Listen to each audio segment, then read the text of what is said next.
It's a podcast from Steam Powered Giraffe. It's the Bennettarium. We don't have special guests anymore, 'cause no one can ever make it. It's the Bennettarium, and we got Pokemon Go Frappuccinos. Okay. So, to celebrate, we're gonna join our good friends Spine and Rabbit as they leave. What's the starting city for Pokemon? You were asking the wrong person. It's been way too long for that. Okay, well, anyways, they're gonna leave Walter Manor. Yeah. To start to become Pokemon trainers. Okay. Well, it's our first day out in the wide, wide world, Rabbit. Gosh, there sure is a lot of world to absorb. We gotta go meet Professor Tree, and that's the most creative name I can think of. No, it's good. It's accurate. Well, if you know anything about that's Pokemon. the American Pokemon professor. Yeah, he didn't have a specific type of tree. So should we take a taxi there, or should we just walk? We're gonna walk. Wait, well, I mean, it would be faster if we took, like... A bicycle? No, we don't get that for a long time. Okay. All right, well, let's walk over there. How far is it? About I don't know. 10 miles? About 10 squares. Oh, okay. It's in the same town. It's in the same town with the same 4 buildings. I mean, you think we'd seen them most of our lives. Oh, hello, everyone! Oh, it looks like you're here to start your Pokemon adventure. Yes. I'm Professor... Don't cut me off. I'm Professor Tree. Yes, Professor Tree. We're ready to enslave some Pokemon and have them battle to the death for us. I want to be the very best. I only want the Pokemon that will bleed the most and will provide the most entertainment for my dollar value. There's a wide world of Pokemon that you can enjoy. Why, look at this Pidgey. It's the rarest of creatures, but I caught it. Now, you want some starters? Yes. All right, I have 3 lovely starters to pick from. Ooh, what are they? All right, you got Buddy, Sword. Okay, Buddysaur, yes. You've got Squirtle. Squirtle, all right. And, of course, the fire type, Charguy. Huh, Charguy. These, Grade A Pokemon, I can tell. they don't look quite right. They look like the B team. The B team. Hey, these are great Pokemon. No, I'm sure they're fine. They don't... Is that one's eye supposed to be so low and the other one so high? I don't... I guess I'll take... do you mind if I take first pick? I do not mind whatsoever. All right, well, I'm going to go for the Squirtle. No, that's Squirtle. All right, the Squirtle. Ah, the leaf-type Pokemon.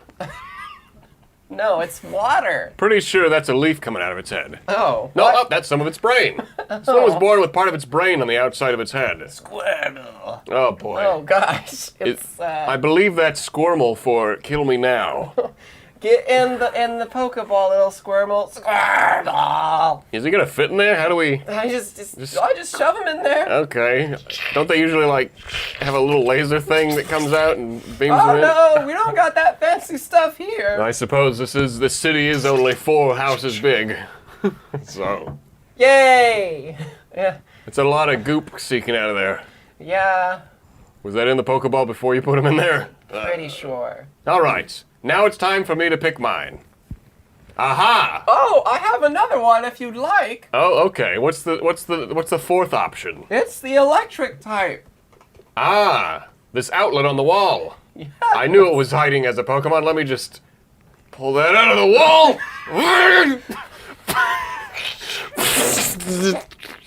Oh, it's lost its electric ability. Don't worry, there's a portable version. That's just a battery. No, it's Pokemon. All right, it's fine. We got our starters. This is a C battery. So, can you give us some potions and stuff? Oh, no. You have to go into random people's houses and hope that they give you them. Will we have to sneak around? And make sure they don't see us? This is not Metal Gear Solid. You just go into the house and you talk to everyone and they'll be quite accommodating. They won't mind? Don't bother knocking. Just walk on in. Everyone's door is open. All right, well, I suppose this small town won't mind us barging in and sifting through their shit. Well, we should go find someone to have a Pokemon battle with. Why don't we battle our Pokemon right now? Oh, ladies and gentlemen, you gotta get out of my lab here. This isn't a lab. It's just an apartment. There's nothing labby about it. And you know what? That PhD on the wall is just the letter P and H. Hammered right on the wall. Are you doubting my credentials, sir? You don't even have the D hammered up. I It's still on the challenge floor. you to a Pokemon battle. All right, Whoa, right. what are you doing with that? What? This is why I can never tell any jokes. You can't laugh before you say it. No one's gonna know what you're... Whoa, what are you doing with that gun? Frappuccino's going up my nose!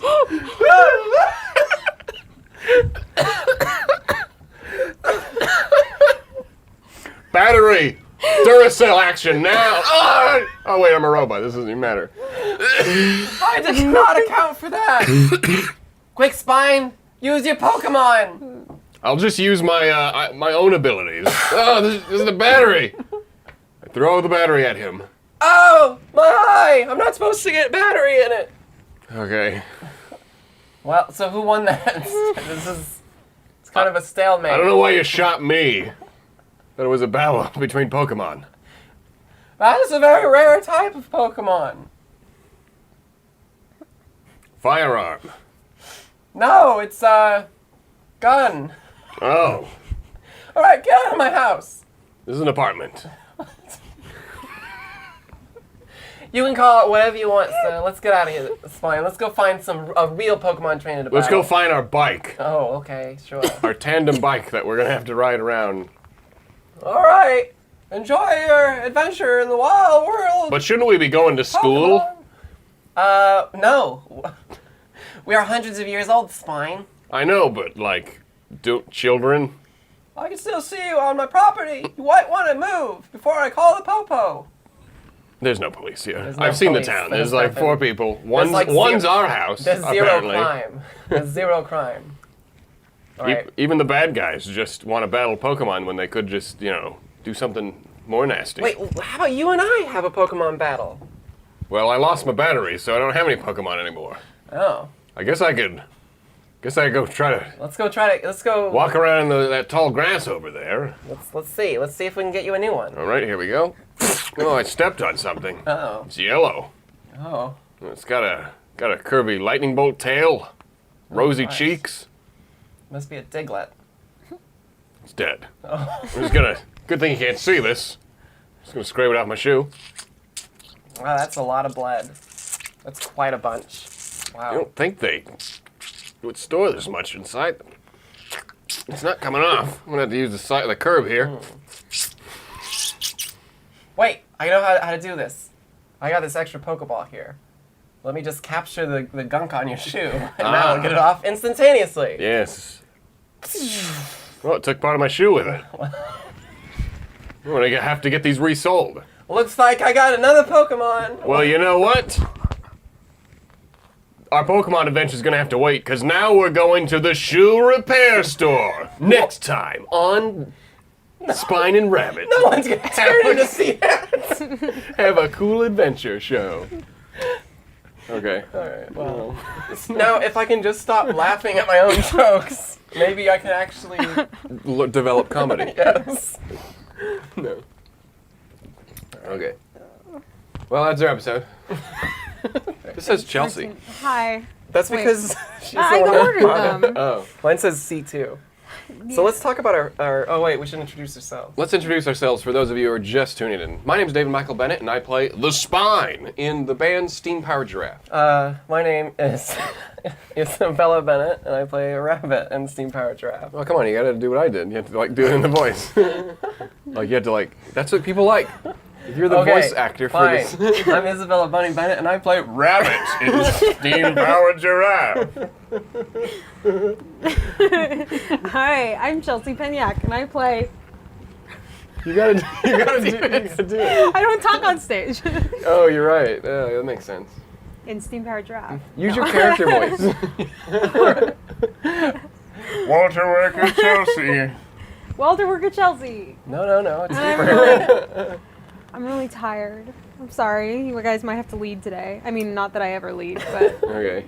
Chelsea- Don't worry, we got you. Chelsea was very we'll kind take the and reins. got us. I got Pokemon. I got sugar in a cup for everyone. Pokemon Go Frappuccino. So let's It's see. David's idea to get them for everyone. Well, we got to try them. I mean, that's what they want us. I to got a do. Nidoran at David's I drink David's like place. coffee. This is like a drink for little kids, but we had to It's try not even. it. It's not a very good drink. It's not bad. It's just. No, it's I'd just- rather get the chocolate one if I'm gonna get a Yeah, Frappuccino. it's if anyone's ordering the Pokemon Go Frappuccino at Starbucks, it's vanilla bean with raspberry syrup blended in It's a little bit of raspberry. with freeze-dried blackberries. So you know it's. I got a few of blackberry seeds. Eh. It's really good. It's okay. And you just ask. I was like, "Do you guys make the Pokemon Go Frappuccino?" And the guy at the counter like pulled out a big stack of papers, and he's like, yeah." He like turns to the barista. Do you know how to make this? And the barista's like, no. And he's like, here you go, make it. And Hey, they no leaked, one's ordering them. They leaked the employee announcement thing where it says they're supposed to be knowledgeable. Everyone knows now. Whatever. Okay, so like Oh, everyone brain else, freeze. everyone else in the Starbucks was like a middle-aged man ordering Americanos, and I'm standing there waiting for three What's an giant. Americano? I don't know anything about coffee, and I don't drink coffee. What is an Americano? I don't know. Americano is just espresso and hot water. That sounds awful. Yeah. Does anyone's brain freeze only go to their right eye? Yeah, no, it changes. You gotta pace it. You gotta pace it. It's Americano. I'm gonna totally get this wrong. People are gonna be like, "That's not right. It's this." But it started. It started during one of the wars, like World War II or something. I don't know which war, but I think it was the way soldiers made their coffee, like because it's just like espresso and water. It's a really lame drink, but that's what an Americano is, and it's popular. So wait, espresso is not like a shot of espresso. It's actually like. An Americano is espresso and hot water. And what's espresso? Espresso? It's very It's coffee. potent coffee. Yeah. Is it coffee? What's Yeah. the difference It between is. espresso and coffee? I don't need you to Google it. I thought you were knowledgeable. Espresso's it's like super caffeinated, super. Yeah, super it's- caffeinated. It's like super coffee. It's concentrated. Super coffee. Yeah, it's like- It's like, you know, people like drink shots of espresso. Just like And you can add shots of espresso to your normal coffee. Yeah. And sometimes I do if I'm really tired. But yeah, it was like packed, and everyone in there was like ordering grown-up drinks, and I was like waiting for these giant Pokemon Frappuccinos, and they're like, Pokemon Go Frappuccino? Pokemon Go Frappuccino? And I'm shamefully going up there to get all my Frappuccinos. Yeah. Oh, but while I was waiting for Thank my you drinks, for doing there this, by the was way. these two young girls sitting next to me, and I overheard them trash talking Final Fantasy 15. So like, I have to get Camille on so I can talk to her about that. I mean, I mean, trash talking a Final Fantasy is kind of just talking about a Final Fantasy. They're like, oh, I don't really like that new Final Fantasy. They all look like they're in a Korean boy band, and the other one's like, don't they all always look like they're yeah, in a no, Korean I think boy that's. band? I'm like, they obviously didn't it's play the hard game. to I saw a But yeah, trailer they're right, they do. on YouTube or something, and actually, like, it looked really good. Like, Yeah. compared to the demo I played. Wait, did you like- see the hip hop one with Eminem's song? No, it was like a spot, like less than a minute. Was that the one with the kids the kids No, and the it was- forest? It was real. It was. I think it was. I meant liked for all TV, those ones. but it I like was the M&Ms. It was real tiny, but it showed like all the action and stuff. It was really cool. But I I partially played the game, so I have a good opinion on it. might get it one day when it's so cheap. But, But we're not talking about video We're talking games. about Pokemon We're talking Go. about Pokemon Go. not a yeah, video and I'm So- slowly, as we go, I'm Oh, just gathering questions for later. About 7,000, 8,000 Starbucks across the United States were turned into Pokemon Go stops, and gyms, right? which are like, you know, the Pokemon Stop goes and gyms. Pokemon Go stops and gyms are the stops are like things you spend to get items for your game, and it's a game. It's you know, it's a very casual, social kind of game. If you haven't played it, I mean, everyone kind of played it. Even adults play who don't like Pokemon. It's pretty. It's fun. I mean, something you to know, do when you- I think a lot of people got out of it because it was like, okay, it's not going anywhere. But I always have it on when I'm doing hiking. But I got the Pokemon Go Plus, which they are always sold out of. But I luckily snagged one on Amazon, and I have that just in my pocket. So I don't actually actively play the game. Really, when I hike, I just press a button every time it vibrates, and then at the end of my hike, I'm like, oh, I got all these Pokemon, cool. So that's why I still play it, but because it doesn't require any like active work for me. But they're coming out with new Pokemon. They haven't officially announced it, but on the 12th, which is like tomorrow. Well, they said it's either going to be, if it doesn't release on the 12th, they're going to make an announcement on the 12th. Okay. It's one of those. Yeah, we don't know what it's going to be. So they could be adding the next 150 Pokemon from Pokemon Gold and Silver. I played Pokemon back in the day. We were either in 7th or 8th grade when it came out, when Pokemon like was popular and came to America. Yeah, like 1999. So it was the, like we were on the forefront of it, like Bunny and I. Like, and I think we started with the video games, and then we got in the card games. No, I started with the card games before the video games. Really? I think you did too. Because we didn't have Game Boys or anything, so we used ROM emulators to play them on our computers. Yeah, but then we got the N64 add-on with what came out for Pokemon Stadium, and it also N64. So we got yellow version, and we played those on our N64. Took turns. But I think we played Red and Blue before that on our computers. But I still prefer the card game over the. I'm a bandwagoner, a poser. I just play Pokemon Go, and I'm like, yeah, this is so great, but I don't know shit about Pokemon. I had some cards as a kid, and I watched the cartoon. Like Camille's been rewatching the cartoon on Netflix, the original one or whatever, and I recognize a lot of the episodes. Like I'd watch it as a kid, but I wasn't like into Pokemon. I didn't play or anything. But I mean, I think I don't know when I lost interest, but it was sometime in middle school. Sure. Well, we were so only about a year or two, Yeah. right? But I think it was brain brace. I'll take over. You gotta keep it. Don't put it on the back of your tongue. An Arbok. Oh, which is the. My eyeball feels like it's gonna fall in my head. Starbucks. And it sounds the same. Don't let it hit the back of your mouth. You're too light. I want to talk about I know a lot of people don't play it, but I don't know who runs it. I guess Nintendo or something. But there is the Pokemon card game you can play for free right now digitally. They have an app you download for your computer or tablet. Actually, I don't even know if it has tablet support, but they haven't successfully made anything for like phone, I don't think, just because of the interface and everything is just too big. But it's really fun, like really fast, and you get so many free cards. It just reminded me, like, yeah, actually Pokemon is actually a pretty fun card game.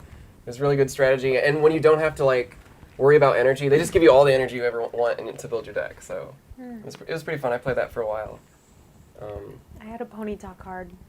I think that was like my prized Pokemon card as a kid. Mine was my Charizard, for obvious reasons. I had that was a big one at the time. A Nidoqueen and a Kabutops was my favorite. I didn't really play any of the other Pokemon games after those initial. I remember going back and playing a little bit of Sapphire. I think that was 3rd generation. I can't remember. Yeah. Whatever the one that had Wailmer and Wailord. And then I didn't care. I didn't keep up with Pokemon. I mean, all the games are pretty much copy paste and not too much innovations. But I did play again with X and Y, and then I played again with this new one. But I literally haven't touched the game since release day. Because, I don't know, I don't really like the Nintendo 3DS. The system doesn't feel good in my giant hands. But I have the big one. I have the XL one, too. Yeah, I finally beat Pokemon X, and started playing Pokemon Moon and Ruby, the new ones, but just barely playing them. I don't have a lot of time. I mean, they're fun when you want to, but the newest one is definitely the best. It's the best, yeah. All of them, just because I don't know, they shortened lots a lot of time. They've figured out some type of gameplay but still graphics crappy on the DS. So oh yeah, caught the Arbok. He's actually pretty high. It's weird that the Pokemon Go looks better than 451. Pokemon games Yeah. on the mobile. But hey, the Nintendo Switch is coming out, and apparently Pokemon Stars is going to come to it, which is the Pokemon Sun, Moon. They always come out with 2 games, but there's a 3rd game, Pokemon Stars, which will be the same game but made for the Nintendo Switch. That's Cool. So that might be something. Pokemon is like, I think I read an article or something where it's just like, Pokemon is really big in Japan. It has not died. Like, there's like this photo, I think, with it where it just shows like, just like a random Reddit user like was snapping some pictures at the airport, or it was just like these Japanese people dressed as like Ash Ketchum, and they're all just everyone's on their device, whether it's a Game Boy or a phone. Yeah. And that new game just like came out, so it kind of makes me upset because I think like I know it's not like obviously a lot of people play video games and stuff, but it's so like ingrained in their culture, and it's so cool and okay to do that you don't feel like a nerd when you're walking around like this. I bet Exactly. like, where here it feels like you're kind of shamed if you do video games. Yeah. If that's like one of your main hobbies, it's like, oh, you're a stupid nerd. To be fair, I wouldn't call Pokemon Go a game. It's an app. It's a game. I mean, but I'm talking about in general, like all Pokemon, like not just Pokemon Go, but most. I mean, they're mostly playing like Sun and Moon and stuff over there. But I don't know. I think Pokemon Go is nice because it actively encourages you to get outside. Right. And the more they add, like it's been getting better very slowly, very very. Because if it was an app that you just sat at home and played, I'd be like, it's whatever. Yeah. But because it's like go places, it's like I mean, I only play it because I hike. So. Yeah. I think it's better. And that's the only time when I catch Pokemon, unless we're at like a convention and that convention center happens to be nothing full of Pokemon stops. It's fun to do. Yeah. I don't really do the gyms Yeah. because I don't have time. I'm like, I'm going to stop my hike to go and battle a gym. Nope. Just go to a gym to waste some of your potions, so you don't have to just throw them away. I'll only do it if I'm already there's an sitting empty there one. somewhere, like I was at a restaurant, and Yeah. the restaurant was a gym, so I just sat there. If I could battle gyms while keep walking, sure, but I'm not going to stop. Yeah. It would be cool if you could battle other trainers and stuff. So hopefully we'll get some of that in the future. But yeah, there might be a resurgence with it because more Pokemon being added, hopefully next Gen 2, week. yeah. That would be like, now there's a great reason to play it again.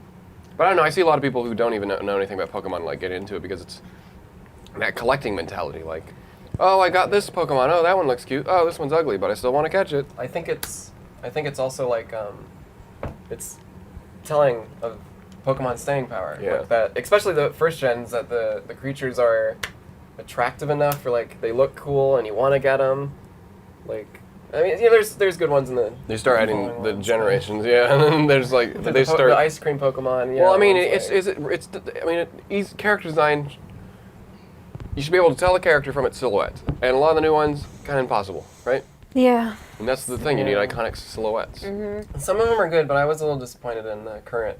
I like there's some really good ones in the new one, but there's a lot of just. There's Ain't No Whelmers. That's my favorite Yeah. non-first gen Pokemon. I like the ice cream cone. That one's pretty Asian. nice. Yeah. I thought you were like. Vanillix, and he turns into another one, or maybe I that's thought ugly. you were joking. I mean, they have the one that's just literally a ring with keys on it. Yeah. I like Was- the sword. The swords. When they did the sword that Honest turns trailer, into two swords. There was a recent Honest trailer for that Pokemon game, and at the end they like list them all with nicknames, and they like showed the one with the key ring, and it's like when you need a Pokemon design in under 5 minutes. Like, But that's its to be fair, name. those are like the best Pokemon. There's always been like terrible Pokemon or kind of goofy ones, even in the first series. Like, I mean, Yeah, I Executor don't the know. but Some when of there's them a are just lot like of- really weird. And there's a lot of weird, like, abstract ones. Like, I think from the new one, like, whatever the seal starter Oh. yeah. turns into at the end, it's like, it's like, how many flippers does it have? Like, you can't Yeah. imagine I in your actually like head. it. I kind of wish I had chosen that one or the owl, because I didn't know love the Litten owl. turned into a a big big, buff. a big buff, Buff Lucha dude. Libre. I love the owl, but I hate his like evolution. Where turns looks into like an some emo. emo He with doesn't the look little great. hair flip. But then isn't his final evolution a little better than It's that? just the archer with a Yeah. hood or something. Well, he has like a leaf hood, and I Yeah. think the seal, which is not probably a lot of people's favorites, it actually the ending form for it's actually pretty cool. I just love that little owl. I don't like any of them. I like I like the little Litten and the owl, yeah. and I like Litten's first ones.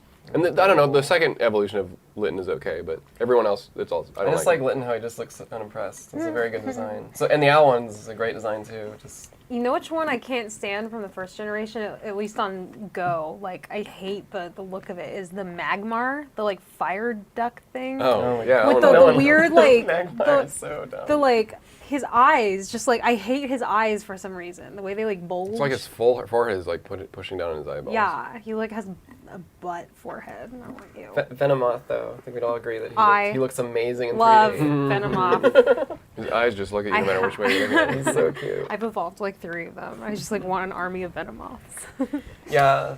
Is that enough Pokemon talk? I don't have Always anything to talk contribute. More about But yeah, I don't really care about battling. Even on the Nintendo games, I never cared about that because I always thought it was weird. I don't know. Because the game itself doesn't really. I don't know. There's not much skill. I've watched enough people to play Pokemon that I've got the gist of it, and I feel like I never need to play a Pokemon game because they're all exactly the same. But like you do the playing same thing over. Yeah, and playing the over. campaign is like doesn't really take any skill. It just takes time, and I mean, there's a few bosses, The but appeal is collecting them all. The Yeah, appeal yeah, isn't yeah. fighting and battling. I mean, the staying power far for as I the can tell. hardcore Pokemon people is definitely the competitive play, which then there is a bit of skill to come Yeah. and play. But I don't have time. I don't have any interest in that kind of stuff. Like, it doesn't. Ain't nobody got time for that. Yeah, I mean, if the game was any more hard, I don't even think I would put time into it. Not that it's hard, but I know the new one does have like some actual like AI trainers that actually you have to Yeah. kind of think a little bit. But for the most part, just like, what's my level Pokemon? Spam his highest move. The end. I'm done. I beat the game. Yay! And that, Some people love min-maxing their stats and stuff, and they train them. And just, my boyfriend loves doing that. He just spends hours training them and making them the best hitters. And Yeah, I don't like any of that. No time for it. That's why. Yeah, we're busy people. it's nice to dabble. But yeah, I as a kid, like, I mean, you get a lot more time and stuff. Yeah, that's probably the main reason. We play a lot of video games here. Yeah, and if you spend so much time on one video game, you won't have time for another. I've been what have I been playing lately? Well, I have been still playing some Heroes of the Storm. The season's ending. I've been doing a lot of Elder Scrolls Online because housing's coming out, and I love housing. I love decorating in games. Like, if I played Skyrim, I'd probably just spend all day in my yeah. house. I'm probably gonna get the Skyrim Special Edition since I missed out on the upgrade. I've been playing the Skyrim Special Edition for a while, for a few hours, and I haven't like gotten prompted about the house thing yet. I want to build a house, but I don't know how.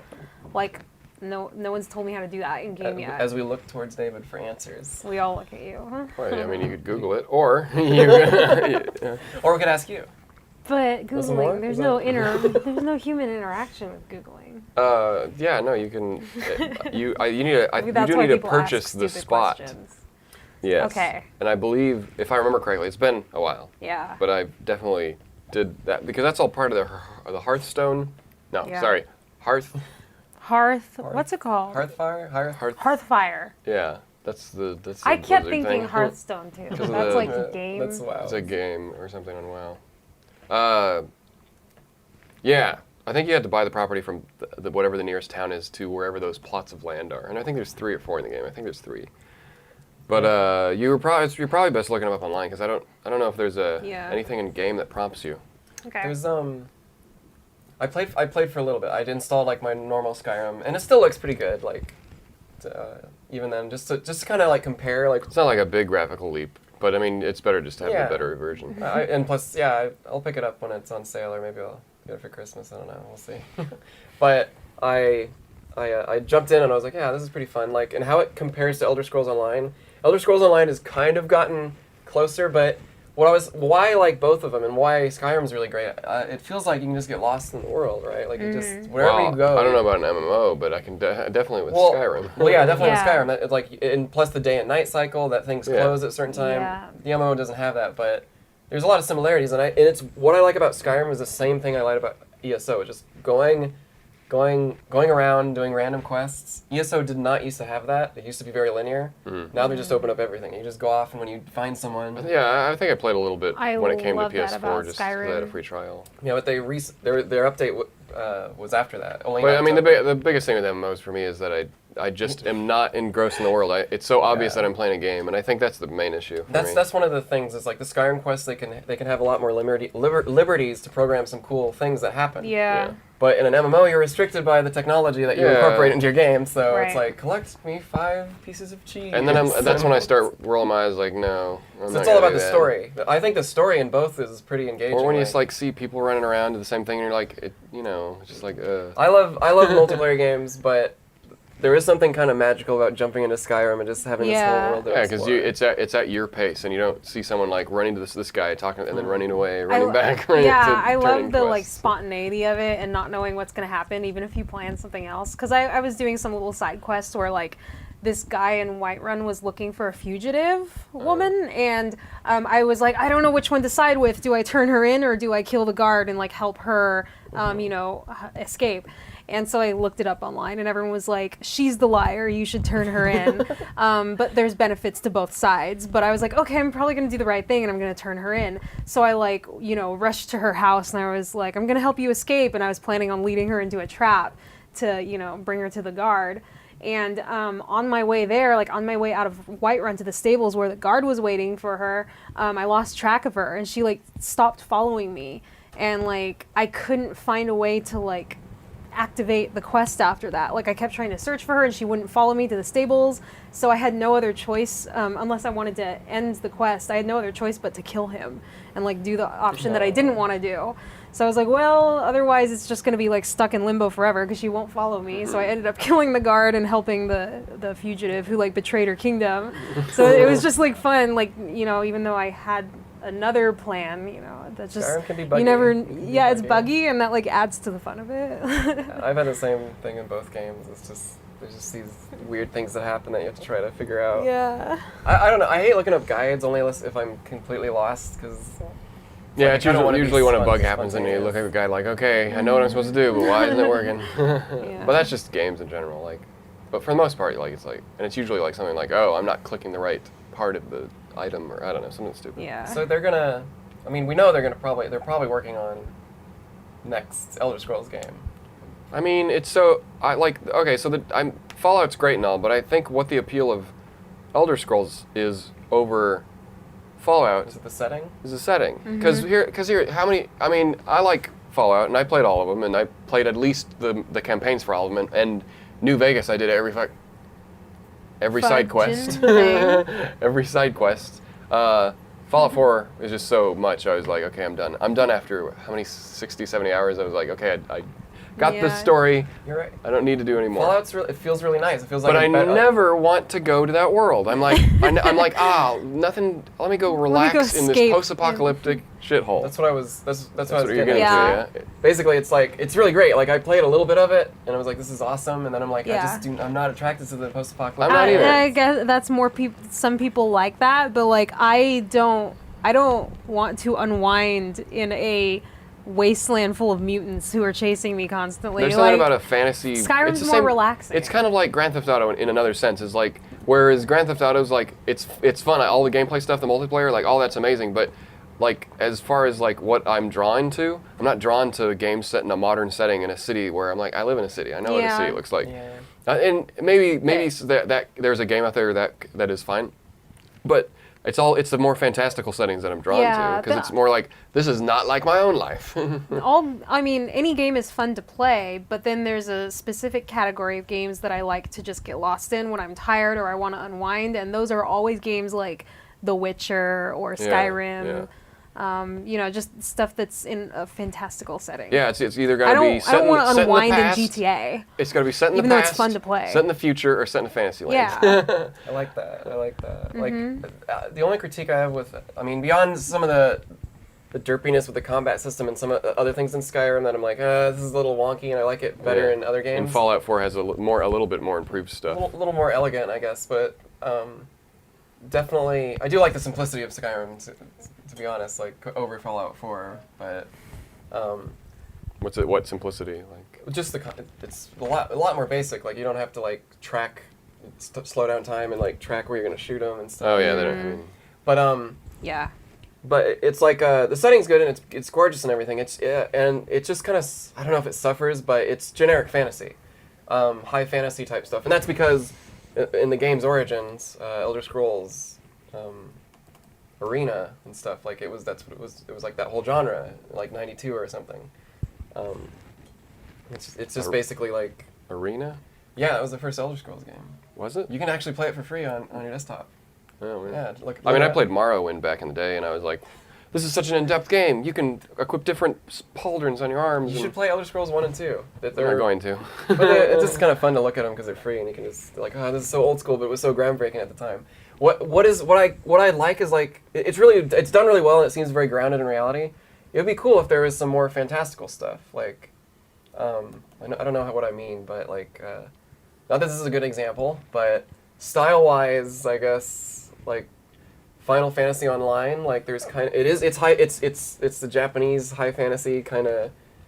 It's the same kind of thing, but it's all like shifted. Just everything looks a little weirder and like just a little more otherworldly. And like that game is a little convoluted, but it is sometimes I like going into it just to look at all the scenery and the weird monsters. That might be cool to see like in a Skyrim type based game, but usually like games of that nature like are pretty grounded in reality. You know, does that make sense? Yeah. Like all the monsters in Skyrim seem like they could actually exist. Yeah.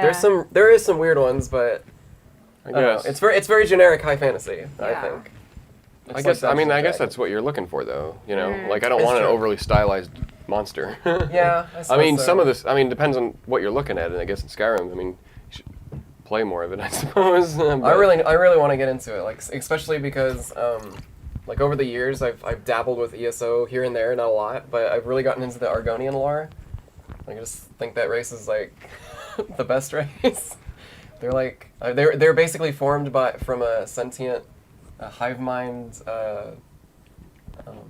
fungi or type or slash tree called the Hist that basically formed them. They're the second species in Tamriel or Nier or whatever the heck they call it. So yeah, and it's theorized that they get their soul by taking the Hists, and that also determines their gender and stuff. I don't know. It's pretty interesting that they're this magically created species by a sentient race of trees. And they were slaved in the time of Elder Scrolls Online, but by Skyrim time, I think they're like they have their own like society, but they're I don't know if they've reclaimed. What's the time gap? Do you know? Yeah, which is ridiculous. I mean, this like, is also something. Any of my questions I could Google, but we might as well. Yeah, I just we're looked it up. podcasting. It's a millennia before Wow. Skyrim. Okay, this is the problem that I have with this. I was talking about this on my stream. Okay, so I can understand like maybe because you're in a world filled with like Daedric demons and magic and stuff. That would restrict progress. But why don't they have futuristic cities after a millennia with all these races and stuff? Yeah. All this, you know, like, I see what that happens? a lot in fantasy novels, or Right? not Like, no progress. not even just novels, but yeah, any fantasy story. They like to do the like thousands of years have passed, but they still have like medieval castles. and It's stuff like, I that. mean, when I always look at it, it's like if you look at human society, like look at like in the East, like the Chinese and stuff. Like eventually, you know, it's like you can see that they existed for a long time and their technology progressed. Yeah. It wasn't like Yeah. it wasn't like we had a boom or something. Like, you know what I mean? Like it just the natural progression is to. The only thing I can think of is that in a world like Skyrim, when you have gods and monsters like basically destroying towns and Yeah. like just wiping out races or imprisoning them, it's actually hard to. Like that scene in the first Futurama episode, outside you see like civilization be built, and then the aliens come and destroy it all, and then they rebuild it, and they come back and destroy it then all, it and they turns just like keep medieval. Yeah, rebuilding.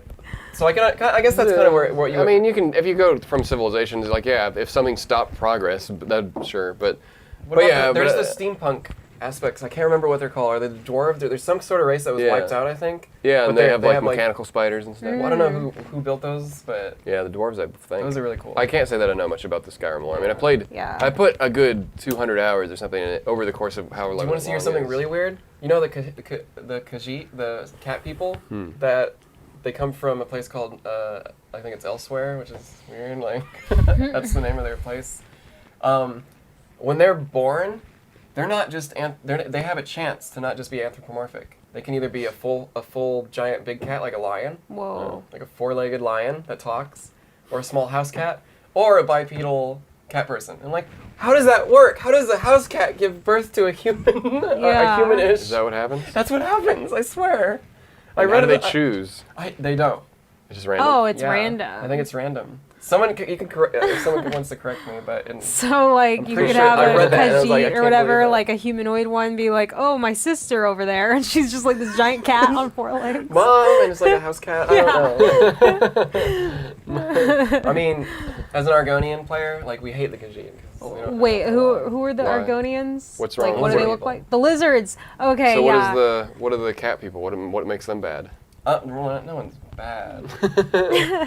Why are the Argonians like the cat people? It's I think it's who they allied with and stuff. I'm pretty sure. Okay, so political reasons. Yeah. When I started Skyrim on my PS3 game that I only got a few hours into, I was a lizard lady, but I didn't know they were called. I just played as a Breton because I just picked the race that had the biggest boost to magic, and I was like, well, if I'm gonna be a magic player. Do they look human? Yeah, no, they're just like tall. They're like half giants, right? No. Mine was normal size. I'm just playing as a Wait, Nord. Breton, that's I right. think that's the boring. The Nords are the most giants, boringest option. Which one? I'm playing as a Nord. A Nord that's lady. Not, are they taller? They have resistance to cold. Yeah, that's tall. I always like playing the monster races, so I'm always playing like Argonians. And I think I played a Argonian in Morrowind because I was like, yeah, lizard. They're just weird. I like playing the weird stuff. But in the online version, I'm a Dragon Knight, which is like a new class they made up, which sprouts like dragon wings and breathe fire. So it's like being a lizard person and being a Dragon Knight. It's like, yeah, that's great. What else? What is video game news? Okay, Final Fantasy, which I guess we'll. I haven't. I don't know. I haven't really played anything new. Yeah, Final Fantasy. I played Final Fantasies before. I like 9. I had a friend who I played 7 with, and I don't know. I never really got into it. So I guess my first Final Fantasy that I played I bought and played by myself, which without someone else telling me like, hey, play this and watching it over my shoulder was Final Fantasy VIII. And I mean, I liked the graphics at the time, but the story was pretty forgettable, and I don't remember it being received pretty well. Anyway, it's really convoluted. That one has a lot of time travel in it. Yeah, but I remember liking like the overall idea of it. It's like, oh, grand storytelling on an RPG, and oh, look, it looks amazing. The interspliced CG cutscenes with the characters. I'm pretty sure I watched you play it. Yeah, it's the one that has the more realistic looking people. That was on PlayStation 1. Yeah. I can't remember. It was the one that had the Squall guy. He had like a sword that was a gun 8, sword. Right? That's 8. Yeah, that's 8. Yeah, I always get like flack for saying I like that one. That's because it's not very popular. I don't know. Well, it's popular, but like people, the story was nowhere near as good as 7, which came before it. Yeah. So people were like, play oh, that it was a at big the time. letdown. Well, I did, but I thought you played it after you played. It's 8. the one with there's like an evil remember queen. we had a friend who introduced us to it, or me anyways, and I played it with him. But yeah, I did go back and play 7. Because, when someone's sitting there and you're playing, like, it's not the same as playing it by yourself. I remember the first time playing Final Fantasy VIII. It was a demo disc off a Pizza Hut box. And it was just like a demo that showed how cool the GFs were, and I was like obsessed with the GFs. That is the best you do thing. GF, I want to see the GF. Oh Or like the planet's alive, and they all like it's shoot cool. like a laser into a serpent that turns into a giant that touches the ground. That's the best thing. I just know the girl in that one, the main girl, has like a dog who she can summon or something. She totally has a dog. I don't remember. It's been so many years. I mean, I must have been elementary school. No, or middle school, something around there. Yeah, I don't know. I was probably middle school. Yeah, I must have been middle school. school. But I liked watching 9 with you too. And plus, you could play multiplayer. Yeah, 9 you could assign controllers to different characters, so that was nice. But 9 was my favorite out of all the ones I played. And I played 7, 8, 9, 10, 13, a bit of 13 2. I played a little bit of the MMO. 11. So you've and pretty much played everything. I played a smattering of the earlier ones, 1 to 6. Have you played the newest MMO? The newest? 14. Yeah. 14? Yeah, I put a good 20 hours into it maybe over the years. Well, you've pretty much played a good amount of like all of them since. But the stories don't stay with me because even 9, my favorite was. Yeah. Like because I was young. Yeah. And the MMO is like. It's story every 10 hours, and you're like, I've never seen this again. I kind of get tired with it. When you actually see a piece of the story, like, oh, look at these, in their cool armor, this villain's coming out, and it's like, but it's an MMO, and it's kind of grindy. Yeah. But so the new one, like, I'm totally cool if they start making more like that, because I struggled to get through 13. Like, it was technically impressive, I suppose, at the time. I couldn't get into it on PS3. I like rented it, and then I just sent it back in like 2 days because I just couldn't get into it. I don't know. It was convoluted, but I don't know what it was. But it just wasn't interesting. I couldn't get into it either. And then I forced myself because I knew the new one was I'm gonna beat 13. And I did, and I regretted it because it ate up so much of my life. And there's a lot of grindy to get some of those bosses at the end. I'm like, ugh. If you're looking for the traditional Final Fantasy experience, I'm sure. I don't know if Camille's has it, but World of Final Fantasy. Yeah, I talked a little bit I think about I don't know if she bought it. But She only got the demo. But I looked at it and I played the demo and I'm like, no. Yeah, it's just I think the demo's a little. I'm actually having fun with it. Like I know it's kind of silly and stuff, but like being able to like see all those GFs and stuff like that you used to summon and use them, it's kind of like, yeah, this is kind of cool. But it's a very traditional style of gameplay aside from the stacking feature, which is kind of just silly. Yeah, it's kind of weird. But yeah, it's definitely aimed for like the Pokemon. It's basically Final Fantasy Pokemon. Yeah. But I haven't played many Final Fantasy games. I've watched you play some and played a little bit of 9 with you, and then for me it was like when Final Fantasy 14 came out the first time. It was awful. Oh yeah, that was the first. That was the second MMO. Yeah, where they basically turned off the servers and went back to the drawing board. When they re-released it, I played a little bit, and I've played kind of like how you have. I think I'm like level 30 now or something. But I get. It's hard. It's even though it's a pretty good MMO, it's still very. It suffers from the Asian MMO stereotypes of being a little too grindy. Yeah. The convoluted controls and stuff are a little too. I mean, it works. I'm happy that it's on like consoles as well. Yeah, that's actually great. But it also you have to play a monthly fee, and it's like, Yeah. And I mean, I don't know. I guess I wouldn't mind that if the game was like something I would invest my time into, but it's. I couldn't. You think we'll do like a spoilery podcast discussion on 15 once everyone's finished? I don't know that. I can just go finished over the I main don't know kind how of soon I'm stuff. gonna buy it or anything. I don't think we need to talk about Camille's spoilers, close, but she's not done with it yet. Yeah, I beat it in 30 hours, and that was me. And most Final Fantasies are pretty linear, but this one, it has an open world element to it, and so you can pretty much skip all the side quests, and that's essentially what I did. I played a little bit of them before I realized, oh, you can go back and play side quests after you beat the game. So then I struggled a little bit at the end because I wasn't quite high enough level for the end bosses, but I managed, and just because I wanted to finish it. And yeah, it was good. I think all the critiques that people have, I don't really know. I don't really pay attention to what other people think, but the story was serviceable. It was decent and good. Like, I wouldn't say it was amazing. Like, there's a few parts that were like, oh, that's cool, but nothing that's like mind-blowing that I hear people say about 7 all the time. And maybe I will like 7 once they do the remake again. But as a kid, it just kind of went over my head. Probably because I was more interested in I don't know why. Maybe it's because it was spoiled by our friend at the time. Kind of like you already knew everything while you were playing it, and it was like, eh. And that was a convoluted story, if anything's convoluted. But yeah, I don't think there was anything mind-blowing in the story, but it's all pretty like, it was good. I think when I finished it, I was like, yeah, that was pretty nice. But the action RPG element is pretty nice. I would compare it to Witcher 3. It's not as good as Witcher 3. It suffers from camera controls inside some small corridors, which don't happen hardly at all in the game, so when they do, it's like, boy, they really didn't design the combat for you to be stuck in a doorway. But anyways, yeah, and there's tons of stuff to do after you beat the game, or you can draw that game out for a while. And let's see, there's one level in the campaign that I think one chapter that's like, why is this so long, and why is this in the game? It's just some weird, you're by yourself, it's kind of puzzly, but not really, there's nothing challenging, and it just goes on forever, and it's like, why is this in here? Because it's like putting a pause on the rest of the game, how you usually play the gameplay of the rest of the game, and then you're just playing this weird walking down a corridor simulator, and you're like, it went on a little too long, and I think everyone kind of said that about it. But I think for the most part, it's I don't know, it's gotten me a little more excited about Final Fantasy, and I'll probably never play it unless I get it as a gift. So I don't know if you're ever going to be able to talk about the ending and the lore. Well, I'll talk about it off stream, but yeah. But yeah, I like that it's tied into.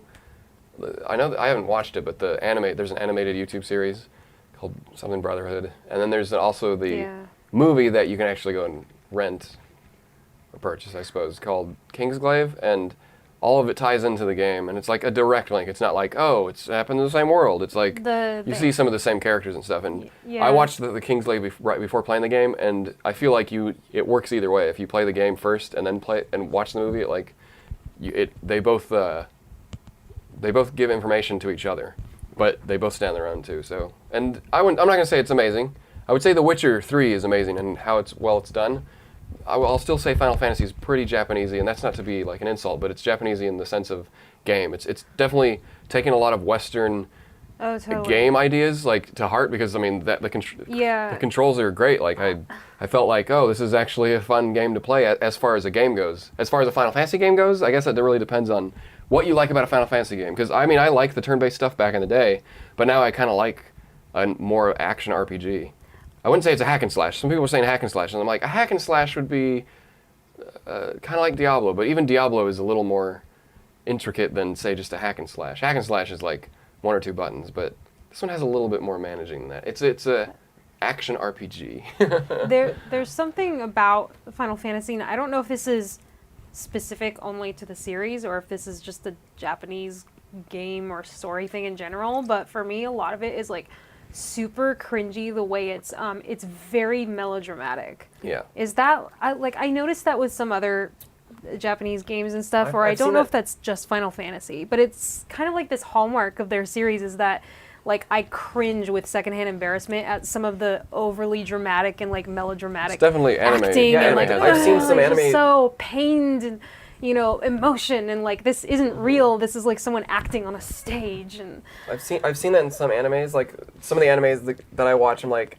they stay away from that. And then when I watch, I figure that must be like some cultural thing that it's just like different. There's a little bit of that in it, unfortunately. But unfortunately, but just because it's like I don't know, just go play The Witcher, and it's like then you'll see the difference of like, okay, your main protagonist has like a pretty monotonous voice, but then when after you play a few hundred hours, you're like, oh, that's the character is this emotionless guy who. I realized that's his character. Yeah, I was it's a stark contrast to the writing. That's the thing. I say the writing's better than The Witcher because it's not believable in Final Fantasy, but it does deal with some mature stuff. I suppose they all do. Would you say the Final Fantasy story and the way it's acted and all that is it more accessible than The Witcher 3? You think to a larger audience or? I mean, to get through The Witcher, you need to at least put 60 hours in, even if you just do the main quest. I mean, get through Final Fantasy, 30 hours. Interest, easy to digest or whatever. Yeah. Like if you were just watching the cutscenes as like a movie, which one is more like accessible? Yeah, I was because I'm thinking like it's the same thing. Like I've been watching the new seasons of The Flash and stuff because the CW has their free app, and I'm like every time I watch it, I'm like, this is terrible, this is awful. But I'm like, the stuff that it does, why it works is that they can take these ridiculous convoluted plots, and because everything is so basic, it's just a bunch of crying about. I hurt you. You're my friend. And then there's a monster, but then you're my friend. And like the story's engaging, and you kind of care about the characters. Sometimes you're just like, stupid characters, why? But it works with all the multiverse BS and all this weird stuff because everything is so ridiculous already. You can have these convoluted stories just shoved in your melodramatic little TV show, and it's like it just feels right at place. It feels the show's already dumb, and it kind of knows it's dumb, so they can just throw more dumb into it. Right. And it's easy to digest. It's like popcorn. It's like because they're not trying to pretend. They're not pretending to be something else. They know what they are. Even though I wish the villains were less stupid when they talk. That's why I actually really liked the first few seasons of True Blood. It got completely like ridiculous and over the top and convoluted, and I had no idea what was going on anymore. But the first seasons were actually really good because they knew they were making a trashy vampire show. Like they totally embraced that, and it made the show like. Even though it was bad, they like knew they were making a bad show, and it was great. Like it worked. I'm just wondering, does Final Fantasy have that, whereas Witcher is much more elegant? Is there, or am I totally off? I mean, it's two different things. Like you're just talking about gameplay or talking about story, and I can see it as both. I mean, I guess I mean more from themes and the story and the lore and the way it's presented in the dialogue. And did you play the Japanese or did you? With the dub or no. I definitely with the dub. I played with because they it all comes out at the same time. Like they had the American cast, so it's less of like someone's interpretation. But if I did subtitles, maybe it would have did the because I think you can choose the Japanese language. It's like it's in there, but I didn't, and I don't think that would. I mean, it would have changed it a little bit because then you wouldn't have the overacting, or it wouldn't associate it because your ears would pick up a language you understand. But just the writing alone, because there are some bad voice acting moments, but for the most part, like it was engaging. I feel like there's a few characters who are actually pretty good. Like, I was drawn into it. So, and I only spent a good 30 hours with it so far. So, I didn't spend as much time as The Witcher, so I wasn't as invested. But it's still serviceable. But if I had to like put it to like a metaphor or something, like I'd say, like, what's a game that you think is written terribly? And you're just like rolling your eyes the whole time, and you're like, this is a. I can't. Nothing on the top of my Okay, head. so but I would say World of Final Fantasy is pretty. It's very childlike. Well, let's say that. Let's call that like a preteen. That's the analogy. Where Witcher is someone in their 20s or 30s, and Final Fantasy is someone almost to the 20s. Alex finally, my boyfriend Alex, finally picked up The Witcher 3. He was telling me, like, he really enjoys all the fantasy setting and all the combat and stuff, and he says that the characters are a little bit too well spoken.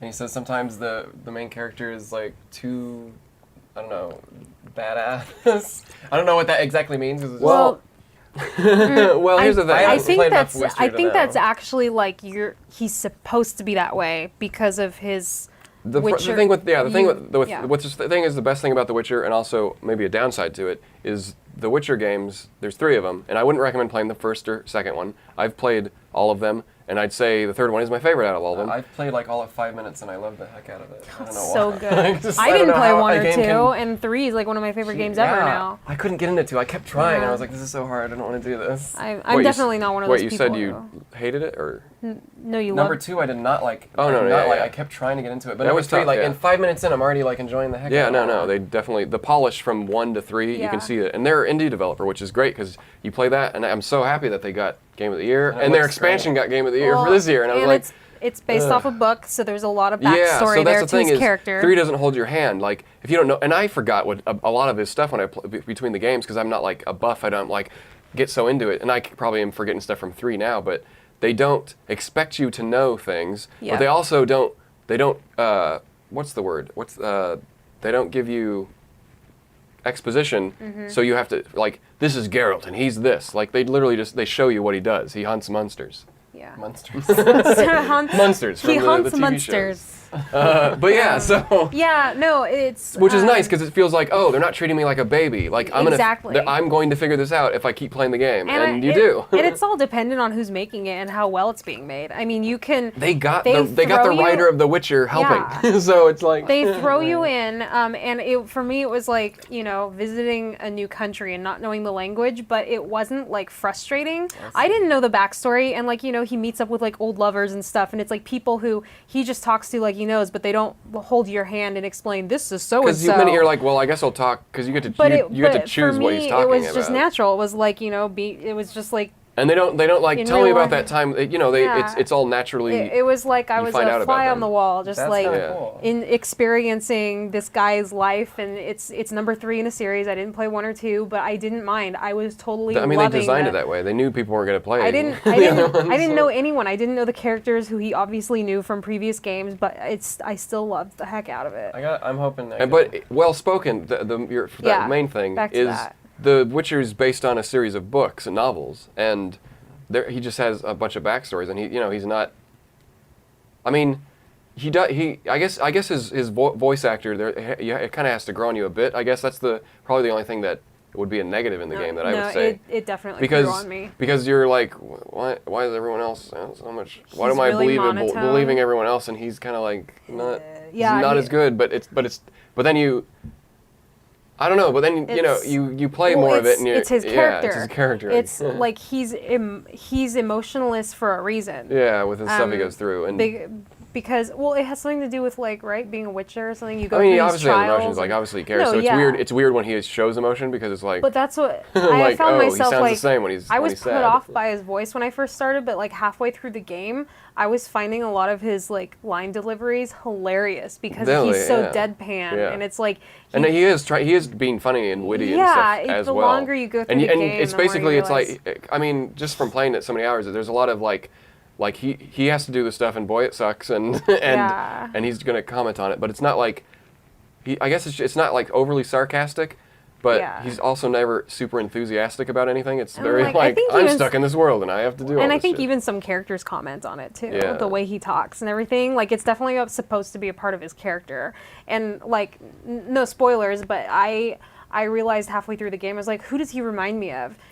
Roland from the Dark Tower, the stoic gunslinger character. Yeah. He's very similar. He's very like, stern and stoic and all that. And I kind of imagine him talking the same as Geralt, but like underneath he has this like sense of humor and this, like softness to him that grows on you over time. And I gotta get back into the game. yeah. I don't. So many things there's to play. and the expansions are great, and the last expansion's the best over the vanilla game too. I wouldn't say that the vanilla game is great, but then each expansion they just got better and better because second expansion they didn't have to build the game engine. Third expansion they learned from the last expansion, and it's just. Do you after you beat the vanilla game, then you can buy an add-on and then it continues the story? Is that how it works? The DLC. Or is it better just to?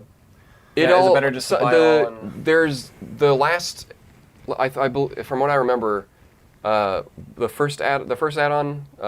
Hearts of Stone. That can be done while you're doing everything else, Yeah. and it just integrates seamlessly. But it'll also know like if you already beat the main game. But the other one you have to have beat the main story before that opens up. Mm-hmm. But I see for me like I beat the game and then I played the expansions as they came out, and it still works. And also the expansions. Well, The last one is yes because you can't get Yeah. access it until you beat the main game. But the other one just seamlessly works into whatever you have because it's Even if not you're as at the end of the game? yeah, it's because like a without spoiling too much, the Hearts of Stone just kind of fleshes it kind of integrates just itself like a within the side main story. map. Yeah. But the other one takes you to a whole new land. Yeah. And it's like I have a whole. I mean, it just makes the game that much bigger. Like now I'm in this whole new land that before I played I had hundreds of hours in this one land that was big, but now I get a whole new one for this one expansion. And Hearts of Stone is like a side story that takes place like yeah, in and the it doesn't. main map of the game. And it doesn't really have any bearing on the main story, whereas the other Yeah. one kind of relies on that you've beat the right. main game. But Blood the game's and Wine smart is the enough, really yeah. big one with the new map, Yeah. and it's basically like a second game. Like it could have come out And on the its own. It's like expansions, 18 hours if you long. start a new game on Witcher, you can actually choose like I want to jump right into this one, and they just give you a level like 30. So if you really just want to experience yeah. it. But yeah, they definitely learned a lot they could focus more, like even, the best thing about The Witcher is the same reason that I would like something like Breaking Bad, and this is maybe a hard connection to make, but for whatever reason my brain makes it, and stupidly, is, Breaking Bad is a topic and a subject that I don't care about. Like, it's like, how can this be interesting, Oh yeah. But then the cinematography and the writing is so good that it makes me interested, and I'm like, I Yeah. can't get enough of it. And of course, Breaking Bad is very emotionally draining for me to watch it. It made me, it was stressful, but I enjoyed the whole process. I'm still trying to get it through. I'm on season 2. It's really good. You have to finish it, It's- but I know it's it pretty is- emotionally draining. It is it's an incredible yeah. experience, but it's not an easy experience. It's been hard, especially when Yeah. you're dealing with your own You problems. I Yeah. digest that stuff like it's like Right. it's me or Yeah. something, Yeah. and that's how. And I end up feeling like even Game of Thrones when I was like super pissed right before a show because I was because Ned Stark died. Spoilers for upsetting. season 1. No. Oh, whatever. But yeah, so basically, it's like Yeah. I'm super affected by what I watch, Right, yeah. and that's just Oh, yeah. how it is. I love that. I mean, I love TV drama, like hard stuff to watch. For some reason, for me, it's like cathartic. I think different people digest Why, it Ned? differently. Why? I'm still upset. Like, Sorry. Jesus Christ. I wasn't ready for that. I got a heart attack. Sorry. Yeah, that was pretty loud. Anyway, what was I saying? Was it this or was it the? No, it was the slamming on the Okay, table. sorry. I was just trying to be. Well, I'm right next to my ears right here. Why, Ned? I think it's just the way people Just digest stuff like that differently. Like I love Breaking Bad. I've watched it multiple times over. It's like a comfort TV because I know watch it. Again, now that Because I know it. mountain I Like got I don't know. over. It's like a book that you reread or something. It Like was I good. love Breaking Bad.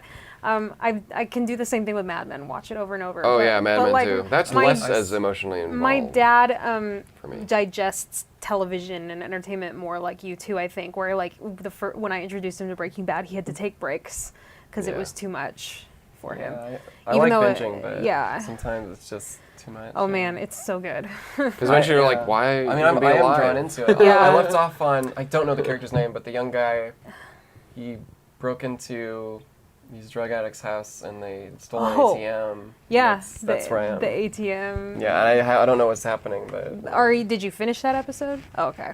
Yeah, Aaron Paul. Jesse. I always have to like jump a few episodes back and forth to figure out where I left off because I cannot retain all that information. It's masterfully crafted and like watch in the performances. Like that's why you watch it. So the roundabout way what I was getting to with The Witcher and I noticed it while playing, and then I kind of on hindsight I realized what was happening. It's like in The Witcher 3 when I was playing one of the last expansions, like it was the second expansion, like the cinematography is good, like some of the cutscenes and stuff.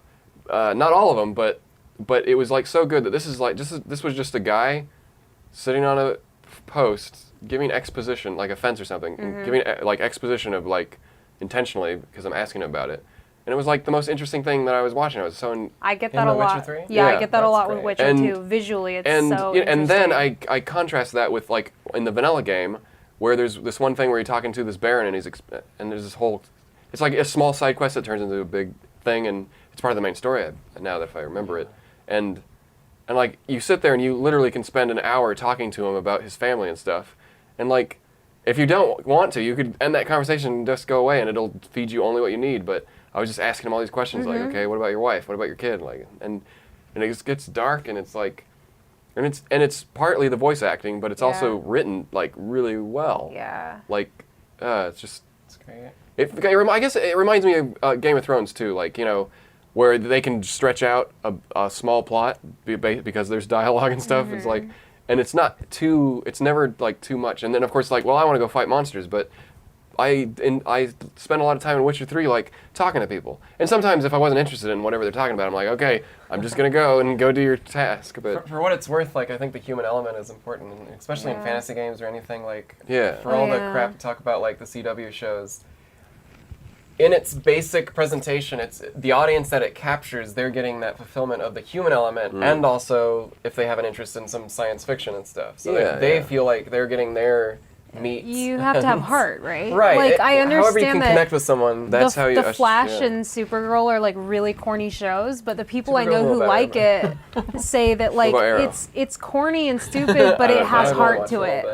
What about actually started out pretty good. What like, about Heroes Oh no, of Arrow's like garbage. What about no. Heroes of Tomorrow? I heard that it gets really bad. What? Yeah, What Arrow. about Heroes of Tomorrow? That was awful to begin Yeah. with. If that one gets better. Camille stopped watching that one. I She stopped stopped watching watching it. Arrow. She's she like said, a big DC Oh, fan. Camille's a big DC fan, I think but Flash and Supergirl Arrow are got probably the best right now. horrible. I watched the first 3 episodes of Flash and I was like, nope.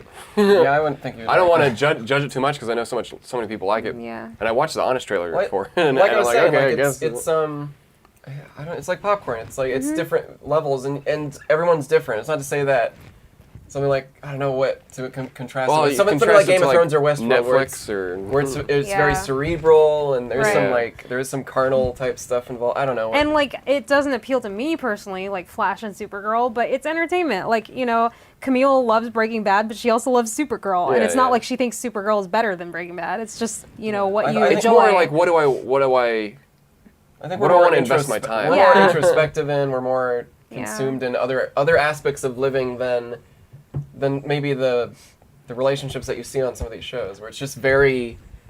It's like what are you gonna, I like friends and like and Yeah. families and stuff that we it's just how do you relate to it? If we can't relate to it, then yeah, it seems like garbage to us. Yeah. And, but also the acting's not very great, and No. That's there what are I- some good actors on it. Like I like the guy from Rent, that's the dad. Like he's amazing. Like he just kind of steals every scene, even though I don't know what it is. He just In which show?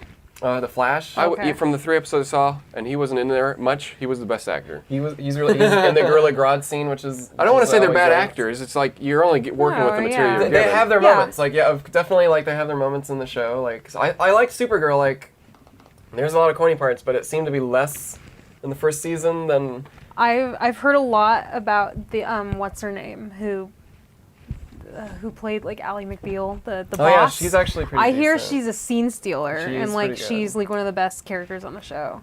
But it is still the same kind of. I haven't watched the new Yeah. season. Maybe I will. I didn't don't even know. realize there was a new Superman's now in the new one, season. Yeah. which is I don't know. But it's cool to see like I like the Martian Manhunter. He's in it. He's pretty Oh, good. yeah. I don't know, but Yeah, it's just the difference. It's like you wish you had Anthony Hopkins burning up the reel, but Yeah. you know how much of his patient. Yeah. Yeah. Like, And we won't spoil anything with Westworld if you haven't seen it, but Westworld's pretty good too. Oh yeah. Real good.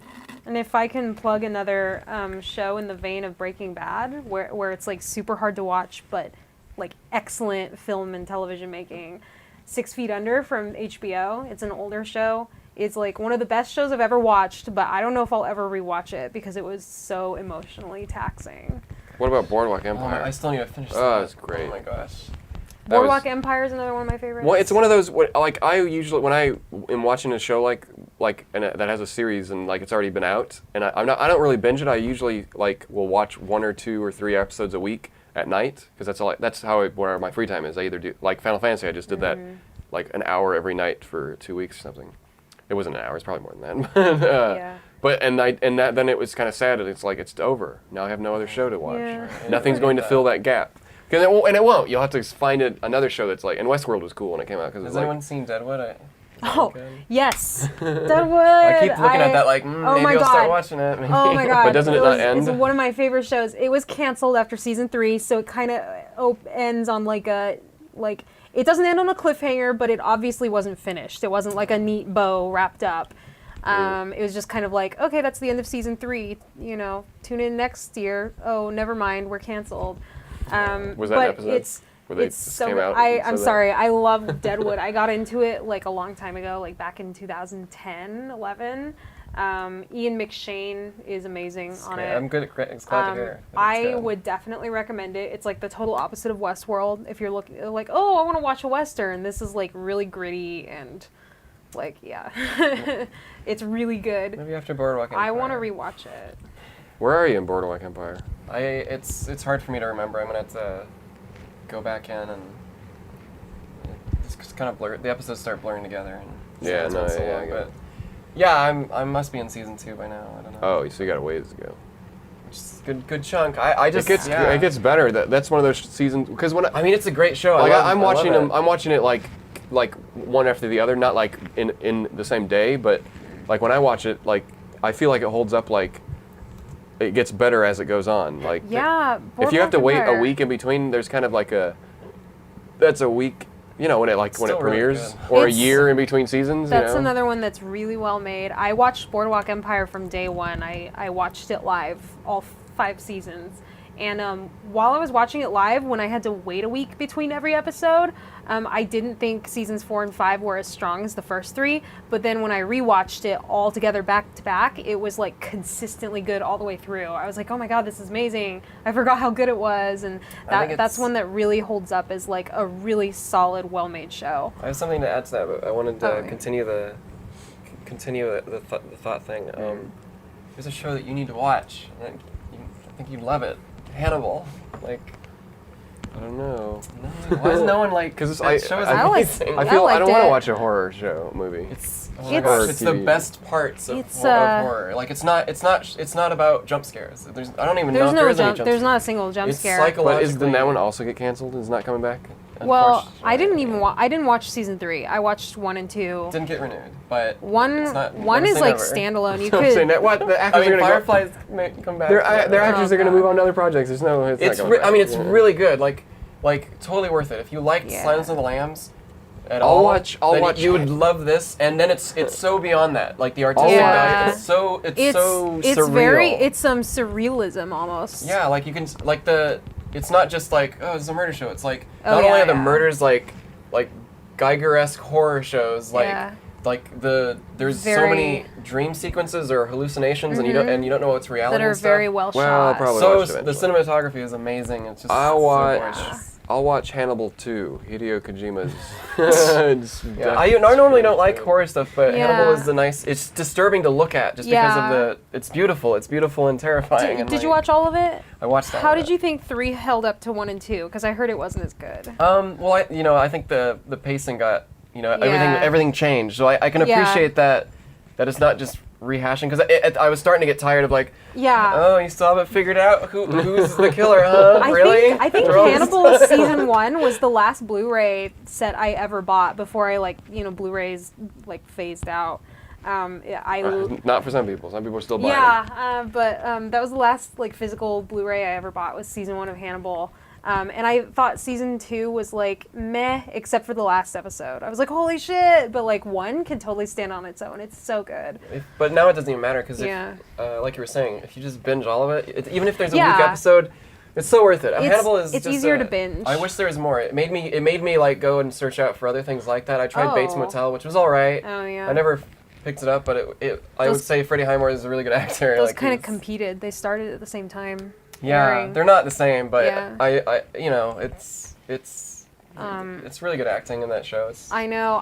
Back when season 1 of Hannibal was airing, and it was like everyone had like Hannibal mania. Everyone was so into it, and it was so good. Brian Fuller, the creator, was talking about his grand plan for going through all of the books, and like he wanted to do like 5-6 seasons, and he was like, oh yeah, eventually we'll hit like chronologically we'll hit Silence of the Lambs, and we're gonna do the whole series as seasons. They basically hit Red Dragon almost. Yeah, they got to Red Dragon in season 3, but I didn't watch it. I think a little bit into Red Dragon, just slightly, like with, as it was what's starting his name? Oh my god, Dollarhide, Francis Dollarhide, and I heard what's his name was really good as him, Richard Armitage. The guy who played the dwarf king in Hobbit. He played Francis Dollarhide, and I was like so excited. I don't know how to describe it. Never got around to watching it. It's just basically character actors and just chewing the scenery. Yeah. I don't even the most boring of characters is interesting, I think, in this show.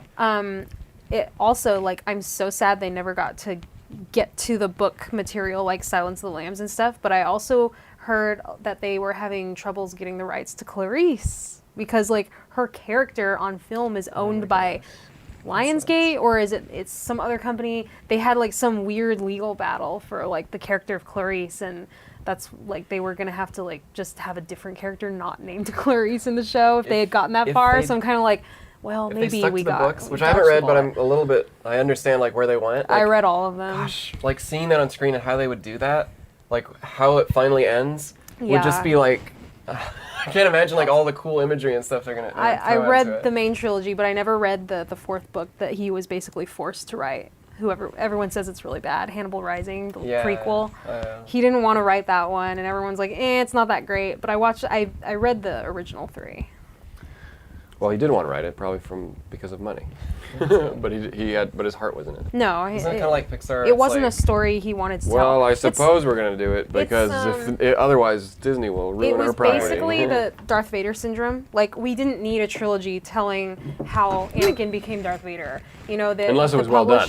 Yeah, the publishers like really pushed for him to write a Hannibal origin story, and Hannibal Lecter is one of those characters that you don't need to know where he comes from. He kind of thrives because you only get bits and tidbits of where he came from and how he turned into what he is. I'm like, I don't know, just whatever. As you were piggybacking on what you were saying about having to wait a week. Yeah. I've only known this because I was looking up Steven Universe stuff, but Cartoon Network's actually done these things. I don't know what they call them, bombs. And they basically, for a whole week, they do like a splurge of episodes. Every night you get to tune in for a new episode, and they just get amazing ratings for that. And I was like, that would be a cool alternative if Westworld had come out with like a full 7 nights of like, imagine like your viewers would just. I mean, I guess it's not so important for HBO to do that.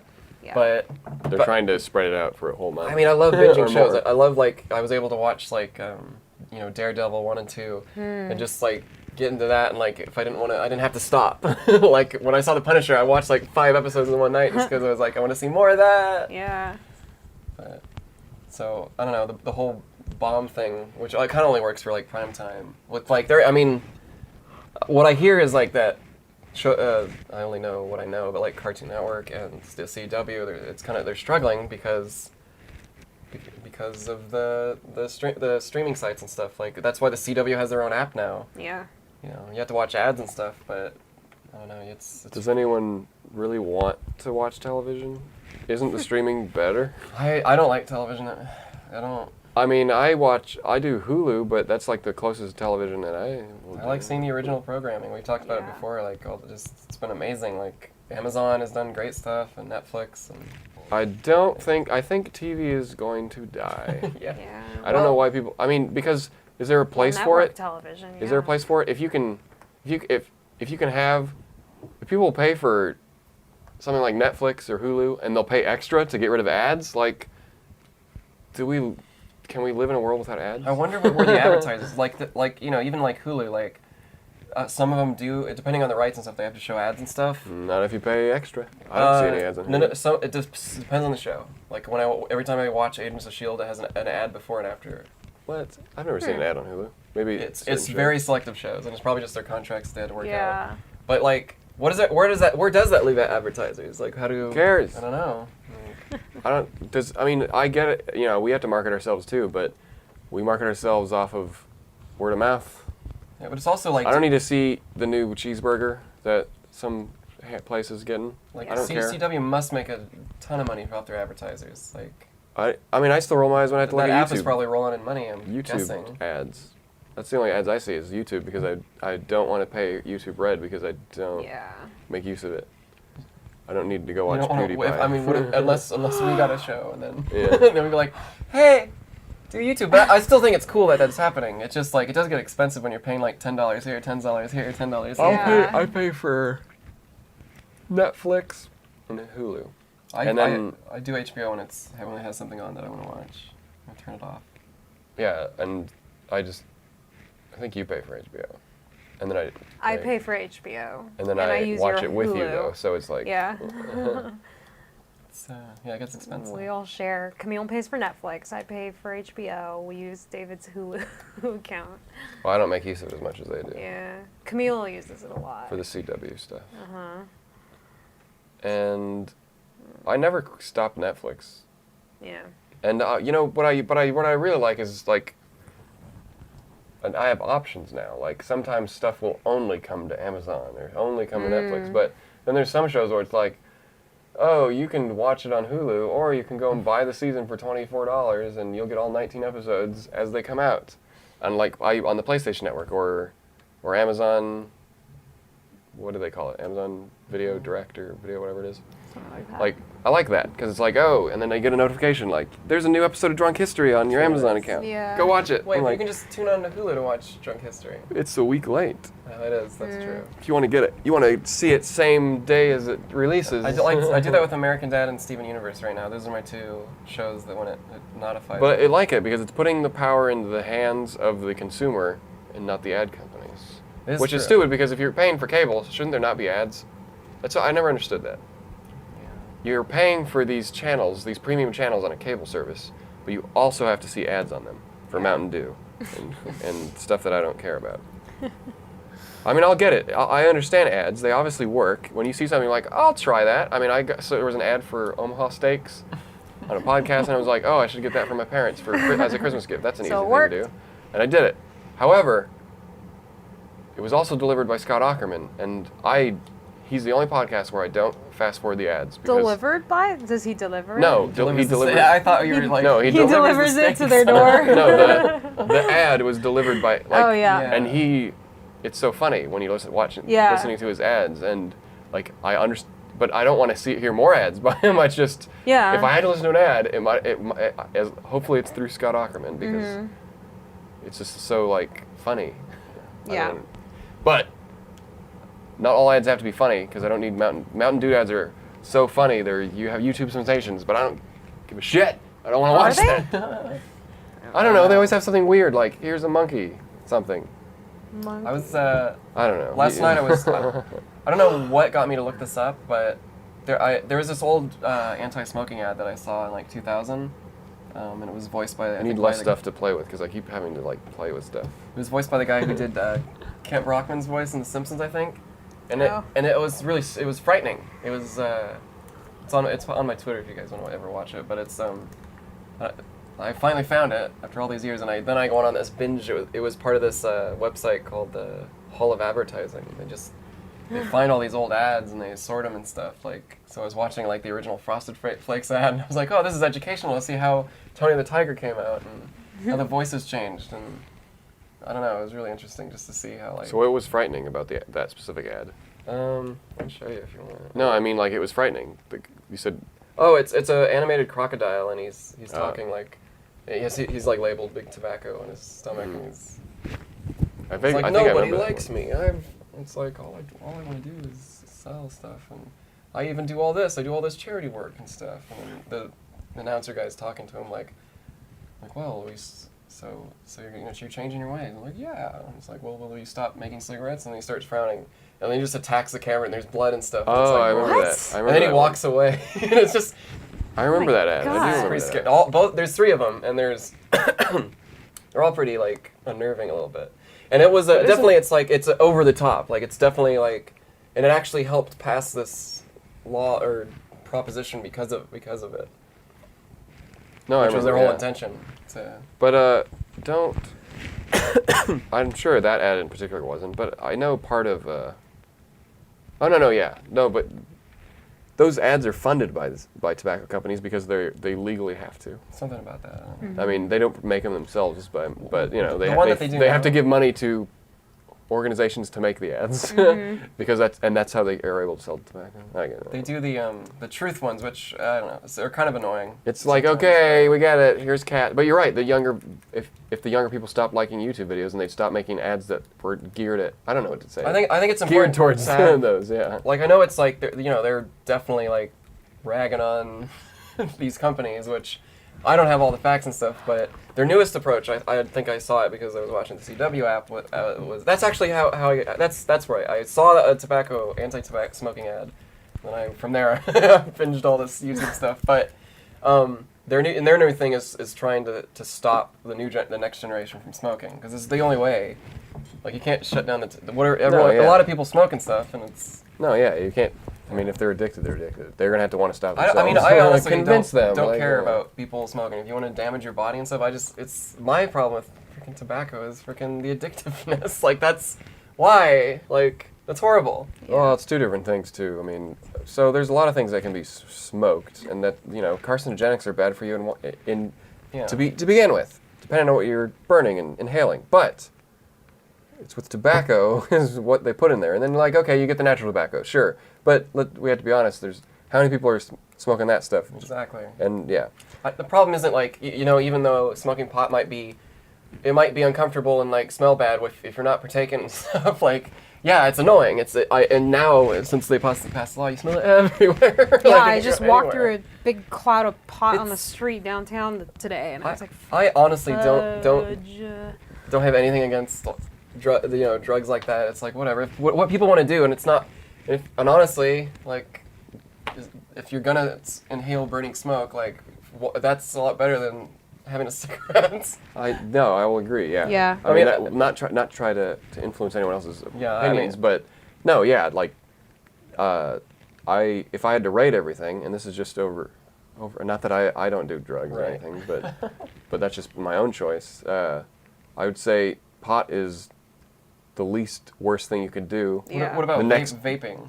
That's still bad for you, but it's not. But if you're not, there's nothing What are in you? it. What are you vaping? Well, that's the What, thing. yeah, Okay, what even is? We should like, we what- should put out like what is that? We are not knowledgeable I about have this stuff, so no clue. Well, I don't know what people mean when they say they vape. So like, at vaping all. can have like Yeah, you nicotine can- and stuff in it, yeah. right? Like, but Okay. you can. There's people that just vape for the flavors. Yep, That is a thing yeah. now. It's almost like hookah. Wait, I but is guess. there not nicotine in There it? isn't. No, it's Yeah. So purely. it's just smoke with it's flavoring hot in smoke it? into your body that tastes like vanilla. Well, let's say smoke. That's it's not really it's, weird. It's a Yeah, It's it's a like vapor. it's a hot vapor. Okay. It's not. So from what I remember looking it up a few years ago, like, oh, what is it? What is this bad for you? What is it? Because if it's nothing, but so there aren't no. I don't think there. Maybe there are like clinical studies, but back in the day, it's like, oh, there's no downside to this, but there's got to be something.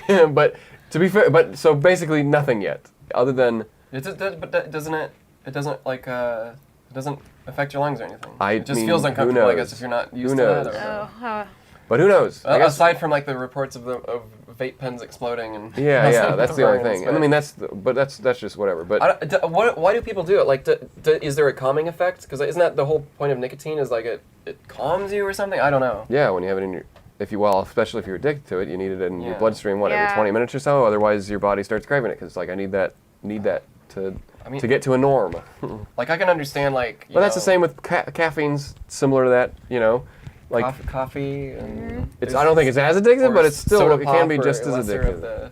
the- But yeah, I would say if you had to rate it worst or something, pot's definitely low on the list, and I'd say the worst is alcohol because I'm talking about impairment and damage to you, I suppose. Right. But I don't know. Impairment, obviously, cigarettes ain't nicotine, nothing. So that could probably be off the list. But if you had to rate them, I'd say. They now have pot that you can vape too, which is even more. Yeah. I think I would assume that it's healthier, but I don't know. Well, if you're burning anything, if you're burning something, yeah, there's gotta be yes, some sort of there's risk, going to I be guess, something that's not good for your body. But so if you're doing edibles or something, like that's going to be way. I would prefer if way people less, wanted to calm down, have yourself some pot if that does it for you, like rather than having a cigarette, like. Or That's the whole point. chamomile But tea. see, but pot isn't addictive like nicotine. Well, it's once again, we're not super knowledgeable on all the subjects. I only yeah, know I from know my nothing. experiences with other people. I didn't even know what vaping was. But it, like pot can go two ways. Like again, it affects different people differently, and different strains can do different. It can make you super anxious, and it can make you Yeah, and super plus mellow. a lot of there's And it can definitely impair you to the point where you can't function at your job or something. It depends on how much THC you have in whatever you're smoking, eating, or whatever. Like I mean, it's a completely different beast compared to something like nicotine. We have receptors for THC, and like, what are those for? It's almost as if, and this is just talking from whatever. It's almost as if they're meant for something.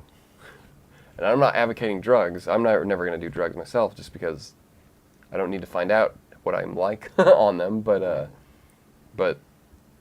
it's like it's a thing that this plant does and activates in your body. So yeah. The one time I did it, or maybe there was one or twice, but it was a long time ago.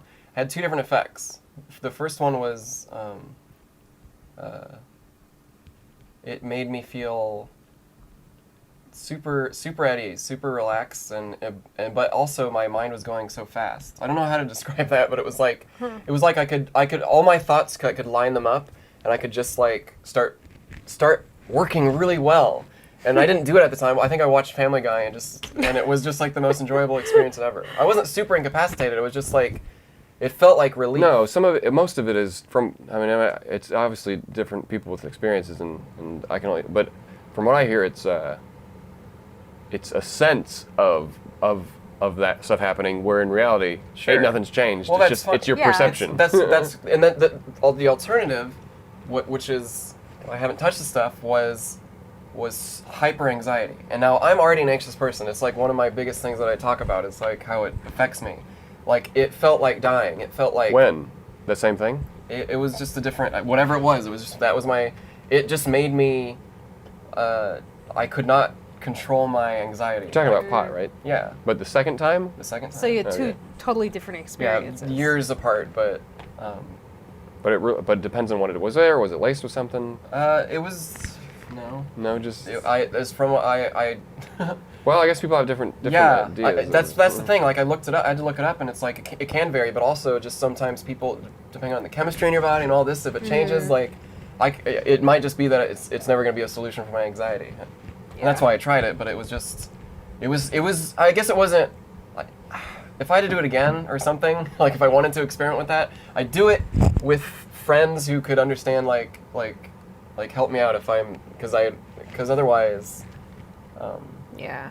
yeah. But I don't know. Drugs are like it's dangerous, especially if you get into the hard stuff and stuff. Like I've heard the horror Oh, stories yeah. from some of my acquaintances of like Well- LSD and stuff, where God. it can be an eye-opening experience, and then it can also just be like nightmares have come to life, and Yeah. like that's not something I ever want to happen. Like Well, I mean, it's as far as like the society goes, it's like someone on pot. You don't want them operating probably heavy machinery, Exactly. or you probably don't want them coming to work high. But at the same time, you don't want someone You definitely don't want someone doing that same stuff with alcohol. And if you had to choose between the worst of the evils, you'd say, well, definitely not anyone on alcohol. If they're on pot, like, well, okay, maybe the dice rolls a little better. But I mean, so that's the way I kind of weigh it in my head, is like, why we allow people to drink and we trust them with that, but we can't trust them with this other drug that is less. It doesn't make any Yeah. sense. So I'm glad that it, passed in California. Hopefully it I mean, I don't Sure. care. I mean, I'm not gonna There- do it myself. Yeah, but, I know we're not gonna like talk about politics and the election and all that. And yeah, I'm really glad that the marijuana law passed in California. The only downside is that there's not too many rules in place for it yet. Yeah, there's like there's other they downsides to it. they refused to add like a you can't get a DUI for being under the influence if you're driving. Well, and under, it'll happen when Yeah. when the When we- situations pop up, and then they I have to guess- go and then they have to do some type of reform to like, I oh, don't- now we have to start thinking yeah. about these laws, like, I don't because you're right. Like, remember- what if someone is too stoned, and how are you Right. going to test I that? don't there? remember the specifics now, but when the law passed, the like president of the California Highway Patrol or something like released a statement on why he was personally against the law passing is because when Washington State passed the same law, their freeway fatalities like doubled. So like I think pot is a lesser evil than alcohol, but you're still running the risk of like driving under the influence, and so far there's no like DUI laws in place with it yet. Well, I mean, So you can't. It's so how can Yeah. you test I for can't- it? we can't- have progress to make in that direction now that it's legal. So But still, I think it's the same thing with alcohol. Like, I would say there's got to be Right. there's people. Yeah, you can. Obviously, the majority of people can be trusted. yeah, Like, and not put others in danger. Like, but it's one of those, like, you're the only one that's going to know that. It's the same thing Yeah. with drinking, except I think because my experience is my experience, but it's like yeah. like if you, I can't imagine operating a vehicle while under any sort of influence of alcohol because I Yeah. can't trust myself, and it's the same with drugs and stuff. It's like you think you know how much, and it's like great, so everyone just is their own Well, think about own judge on that, huh? Yeah. just think about that as when you're tired. When you're tired, it's just as bad. Like Everything is impaired, so it's Yeah. like you just shouldn't mix the two. You shouldn't mix. It just Driving comes while down to tired. good judgment. Well, it seems It's obvious. Like if you had to take it back where we didn't have cars and we were like, I created this new vehicle. Like, what are we gonna do when, like, okay, right? Well, who can drive it? Well, everyone can drive it. Like, what about people if they're drunk? Like, well, they won't drive it then when they're drunk. People just not drive when they're drunk. Like, okay, well, what if they're stoned? Like, well, then not either because how about okay, yeah, as long as you don't drink and be high and Yeah. then you can drive. Let's like hope- it's obvious, right? Like just don't Right. get in a car. And what if you're tired or sleepy? Look, Well, you don't people want are someone just sleeping, and so this arrogant. this is like a few 1,000-pound machine that's right. driving Yeah. 70 miles an hour. People- Don't be it's- tired in driving this too. It's amazing how stupid people are when it comes to heavy machinery or driving under the influence. There's this arrogance where they just think they're going to be okay, but basically they're risking everyone's Oh, yeah. well-being. I Well, mean, to be fair, like humans, no one gives we're a stupid. no one gives a shit about you. It's We everyone think around you we're- we care about. We think we're invincible until like we get our arm chopped off or something. Right, It's it's like we're just- so dumb and we're never learning. I hate that. I hate the taking the risk. Like it's okay. I'm Yeah. super. I'm so glad for you that your confidence is so Yeah. it's Well- so great, but you're not. Like you It can't just trust shows- yourself. Yeah, I mean it's everyone else. It isn't about. I mean, have- yeah, it's have a your good time, safety be as safe, but like, more just- importantly, the safety of everyone around you. Right. I mean, it seems obvious, right? But it isn't. Self-driving cars. I'm excited when that happens because wow, everything's gonna be safer. Not only for people who can't get a driver's license or for whatever financial reasons, you'll be able to Uber, and a robot car will drive up to you and take you to the mall or take you to your party that you Yeah. want to get. Yeah. But I drunk mean, at, and also, we'll be you know, safe. people are like, "What about accidents and stuff going wrong?" And I'm like, I guarantee it ain't going to be as bad as the statistics right now for actual people driving their cars.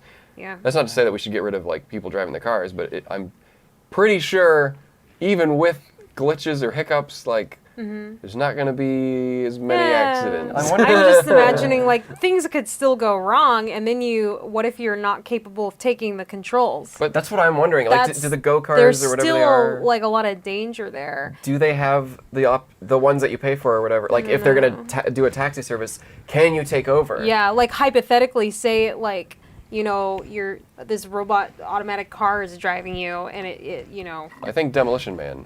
What if it he just was like able to take over the car? What if it's just speeding along, In that movie. won't stop like it's supposed to? There's some glitch or It was Demolition something. Man, right, with And the what if taxi? like the voice command overrides don't work? That kind of stuff. Like when we take the control out of human hands, there's still the possibility for really bad things happening. So I think they there's, need like, to have a computing steering wheel on these problems. things. They need Yeah. to make a manual thing that you can. It's kind of like the Prius scandal from many years ago, where they just kept accelerating. Like, yeah, we don't want to. Prius? Wasn't it just a Toyota car? I don't remember. I'm pretty sure. Yeah, I think Isn't it was a Prius that just kept accelerating.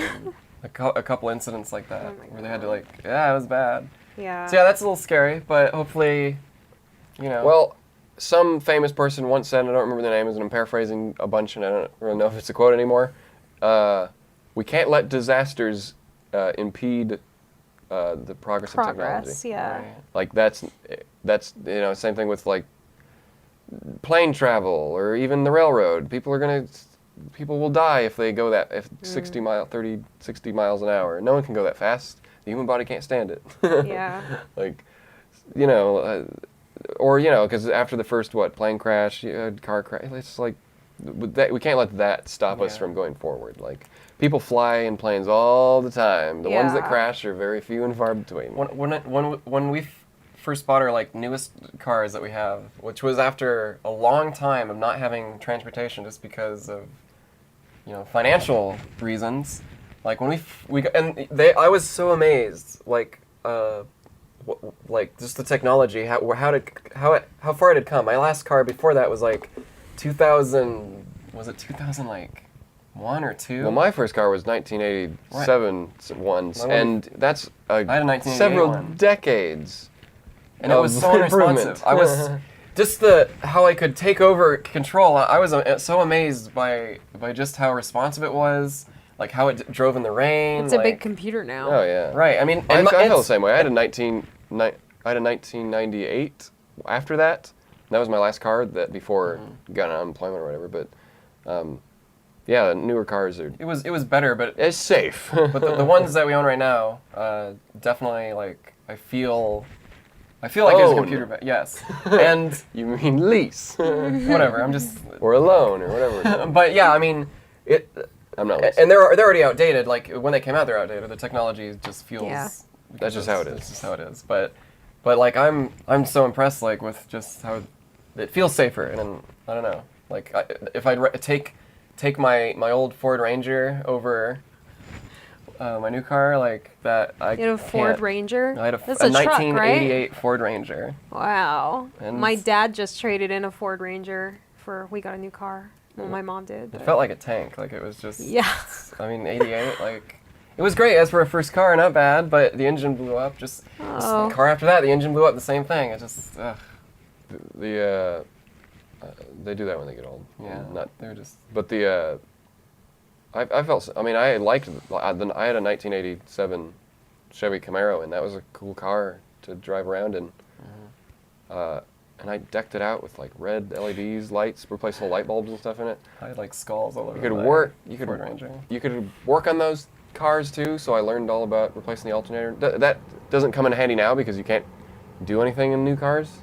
Everything's just so you can't do it. You can't work on it. You can't work on anything without taking the engine out. That's what it feels like. And so, anyways, there are no airbags in that. It just had a steering wheel that was very empty and it was cool. But yeah, I wouldn't take my old car. I mean, a classic car over that. At this point, it's that classic. That's an 80. But for someone as young as me, it was you weren't going to get a car older than that in working condition. I don't know when we got those cars, 2003 or 4. Yeah. That was a big difference in between there. But yeah, so maybe not. Maybe you don't take a trip in the first self-piloting cars, but the ones in 20 years will be. I mean, the progress right now for kids who are just learning how to drive is great. If the car, Yeah. their first cars are hopefully going to be better. If they're just from the 2000s or whatever, that's okay. Well, I think the car I took my driving test in was better than the car I actually was going to be driving, Yeah. and it was night and day. the responsiveness, I just can't. Man, with my Ford Ranger, it was move that steering wheel. And you really had to put the pedal to the metal. I mean, that was you did have power steering, but it was. Well, still, yeah, but it was still I mean, but not the same. compare. That's what it felt like. Yeah. Where I can just barely move the steering wheel in my new car, and it's say it's new, but I think I got it in 2014. Even some of the early SUVs, the early 2000s SUVs, drive more like trucks than anything. Compared to my little sedan, when I drive my mom's 2003 Hyundai Santa Fe, this big SUV, it feels like I'm driving a truck. It doesn't want to go. Yeah. I don't know. I think they've gotten better. I like. What are we going to title this episode? I don't know. Probably the Pokemon. I mean, we haven't Mom, you're a even house cat. we haven't even done any Mom, questions. I didn't know if you guys wanted to, but I've got plenty. Oh, did you pick some Oh, in advance? yeah. and Should we write them end out? on Oh that, yeah, we had perhaps? lots of questions in advance. Well, if you had some nice ones you wanted to say. Yeah, I've got like a big smattering of everything. Let me see. This one was from last week. I don't know how easy this is to answer, but someone was wondering if Starscrap was originally slated for Vice Quadrant because it reminds them of the songs on that. Starscrap. It's on Steam World Heist. No, actually, I wrote that especially for that album. It's just definitely the themes were both space. So. Yeah. Yeah. How about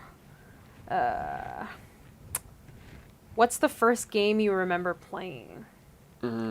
Probably Super Mario for the original original Mario. Nintendo, or Duck Hunt. I Yep. had an Intellivision when I was really little, so I remember playing a lot of like, what was that? Blades of Steel, the hockey game. Our and, dad like, had an Atari, but the one where you I don't have shrink any down memories and of you're it. in the body and you're like fighting bacteria and germs and stuff. Well, I don't remember seeing the Atari. It might have. No, it was probably after us or before us. yeah. Mhm. But yeah, I know you had it, but I don't remember. I don't have any memories of playing it. My first memory is Duck Hunt and Mario. It was like a great time to grow up with just how video games were just taking off, and then we grew up with them, and like our dad tried to like keep up with, because he was the interest. He bought the Nintendo system for himself, but we just started playing the heck out of it, and we surpassed his knowledge in like video games and technology, which is crazy because he was on the forefront of that. Here's a question that kind of ties into something we could mention. We just released a new music video, right? Yes. Yes, we did.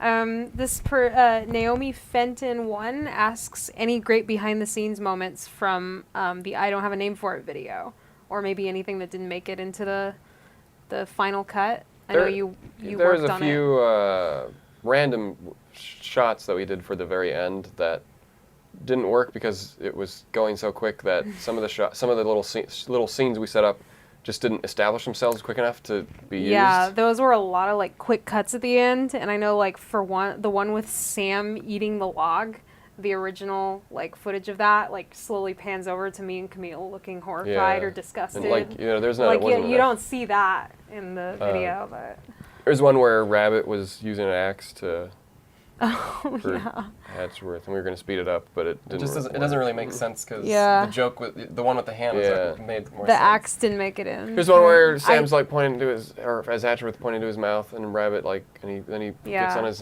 Because We filmed there's a a bunch fire- of random stuff. fire Yeah. Out of context, it sounds really bad, but there's a fire pipe. Yeah. do you think that we could compile these for a video? Or is it just Yeah, that's what I want to do. Yeah. Okay, That's what I wanna do, I is was go and like compile 'em all. down at the Spreckles. I mean, I could, but Working the Nutcracker more- last night, more and I work. watched the video on my phone without sound, so I've only seen it the one time, and I forgot like what actually made it in. Did the shot of the butt rock make it in? no. No. There's I mean, there's it's a big funny. It was rock funny to with us, a crack but in it. And it's like just it the doesn't establishing translate. thing. It's like You only have a just- couple seconds. So. Yeah. and some of them just, and there's one like Sam and I pointing to a barrel. That's it. That's it. It's just you pointing to a Well, barrel. maybe a compilation in That'd be great. a few years. I really liked But it's the, like some of them were just like, why are we doing this? I was glad you were able to fit in That's the what me I and was Camille thinking. doing like the yoga stuff on the rock, and then you and Sam That trying was to really do great. it. And then you I'm glad that failing, made that was it funny. in. Yeah, it was weird because the last shot we did it fine, and they're like, this isn't funny. Yeah. Well, not like we did it like you, but we didn't. There was no like. we were like, well, we got to balancing. use the one of you guys stumbling. Yeah. It's funny. How about, do you plan on releasing the footage from your Lincoln concert? Not pushing you for it. You guys do so much already. Wait, do we No, have the no one footage? filmed it. No one filmed we it? don't- we don't Oh, have the- okay. we I don't- thought, If someone I thought filmed it, someone it's did not us. film it. Oh yeah, you know what the The event had a they did have a video guy, but nothing came nothing of that. nothing came from Okay. it. I mean, if it ever does, yeah, of It course was we'll. discussed a little bit. But it's not. We didn't record the audio or anything, so it would be from a microphone, Right. and it would sound terrible because it's like, I don't know if you hold a microphone up and it's gonna sound like anyone's cell phone video, pretty much. Because it's Yeah. not like anyone has a link directly to the soundboard or something. So it was filmed, but none of the stuff came out?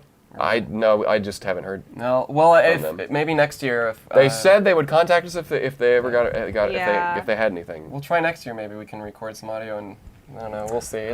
We're not gonna do any Yeah. extra effort on our part. No. I just mean, for can't. live show, I mean, it would be great to film. We've done some live shows. We have the Walter Robotics Expo thing, and you know, but that was in a controlled environment where we had control over Right. all the maybe, stuff. Maybe so. maybe a little bit. Maybe. But I mean, you know, there's been people who tried to record a show, but if it sounds garbage, what's the point of releasing it? Like, Yeah. we should probably do that down the line. Maybe consider bringing some GoPros to a. it's to just a it's one of those event. things. Like it would be posthumously we'd do it. It wouldn't be it's like, oh, the videographer just films it and then releases it themselves. Like no, we would want to mix it so it sounds good, because you don't want to hear. For one thing, you don't want to hear a microphone just out in the audience, because it's going to sound like echoey, and it's not going to sound very Yeah. good. And then you don't want a direct feed from the mixing board unedited, because it's going to be mono for one thing, because that's what you're sending out to stage things, and it's mixed separately from different arrays. It's like it's hard to explain it to people. Like for a live show, you have the mains, you have the front fills, and then if depending on how big the venue is, you might have the delay speakers, and it's like it's not just stereo and it's mono, but then there's also all these channels. There's a sub channel. If you just take all that information and try to, what are you taking from it? Are you going to take the combination of it? Because it's going to sound like garbage, and it does. It's so the dynamics are completely off. Mixing for a live show is much differently. And if you took from like what Steve is putting out to the speakers, which is what usually people do, like some of the mains, it's like you're not getting the whole show. So the answer that's is why. no. So I think we should re-explore like actually capturing all that audio and putting a few cameras around. What we usually do is exactly what we did for this YouTube concert that we're coming out with, Yeah. or Walter Robotics Expo.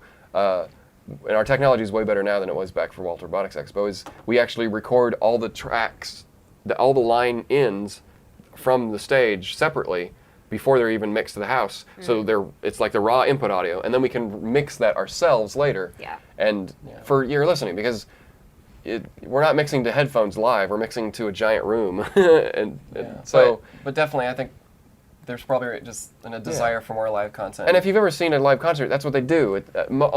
It's always mixed a little bit, because you don't want a mono feed for your video. You want stereo for one thing, so you have to. I think people just want to see some more live stuff, and I think the YouTube concert is a great start. But we could probably do even better with having a live audience if we plan it correctly, and we did in the past. But so we'll just have to.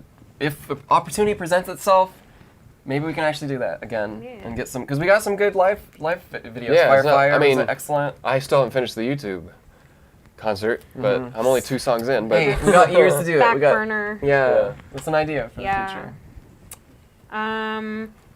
Would you guys rather have like SPG questions or random questions? It doesn't matter. Okay, this one, I don't know what they mean. I just thought it was really interesting. This person says, so we all know Salgexicon. Can we hear a bit more about Bunny and Chelsea's characters? And I'm wondering what characters they're talking about.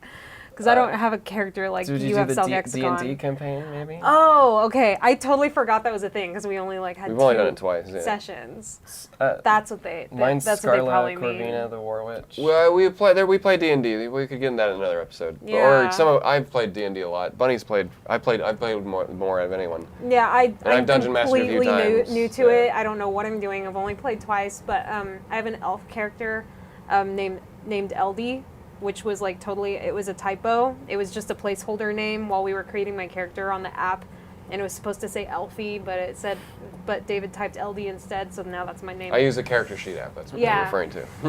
For any of you She out has there. a longer like Elvish name, but like that's a secret. Only I know that. Right? That Maybe one. maybe one podcast can be a D&D campaign. Yeah. Yeah, that's what I want to do. No. See, there's just so much effort. I mean, a lot of your fun comes at my expense. No, I'm just kidding. I'm just kidding.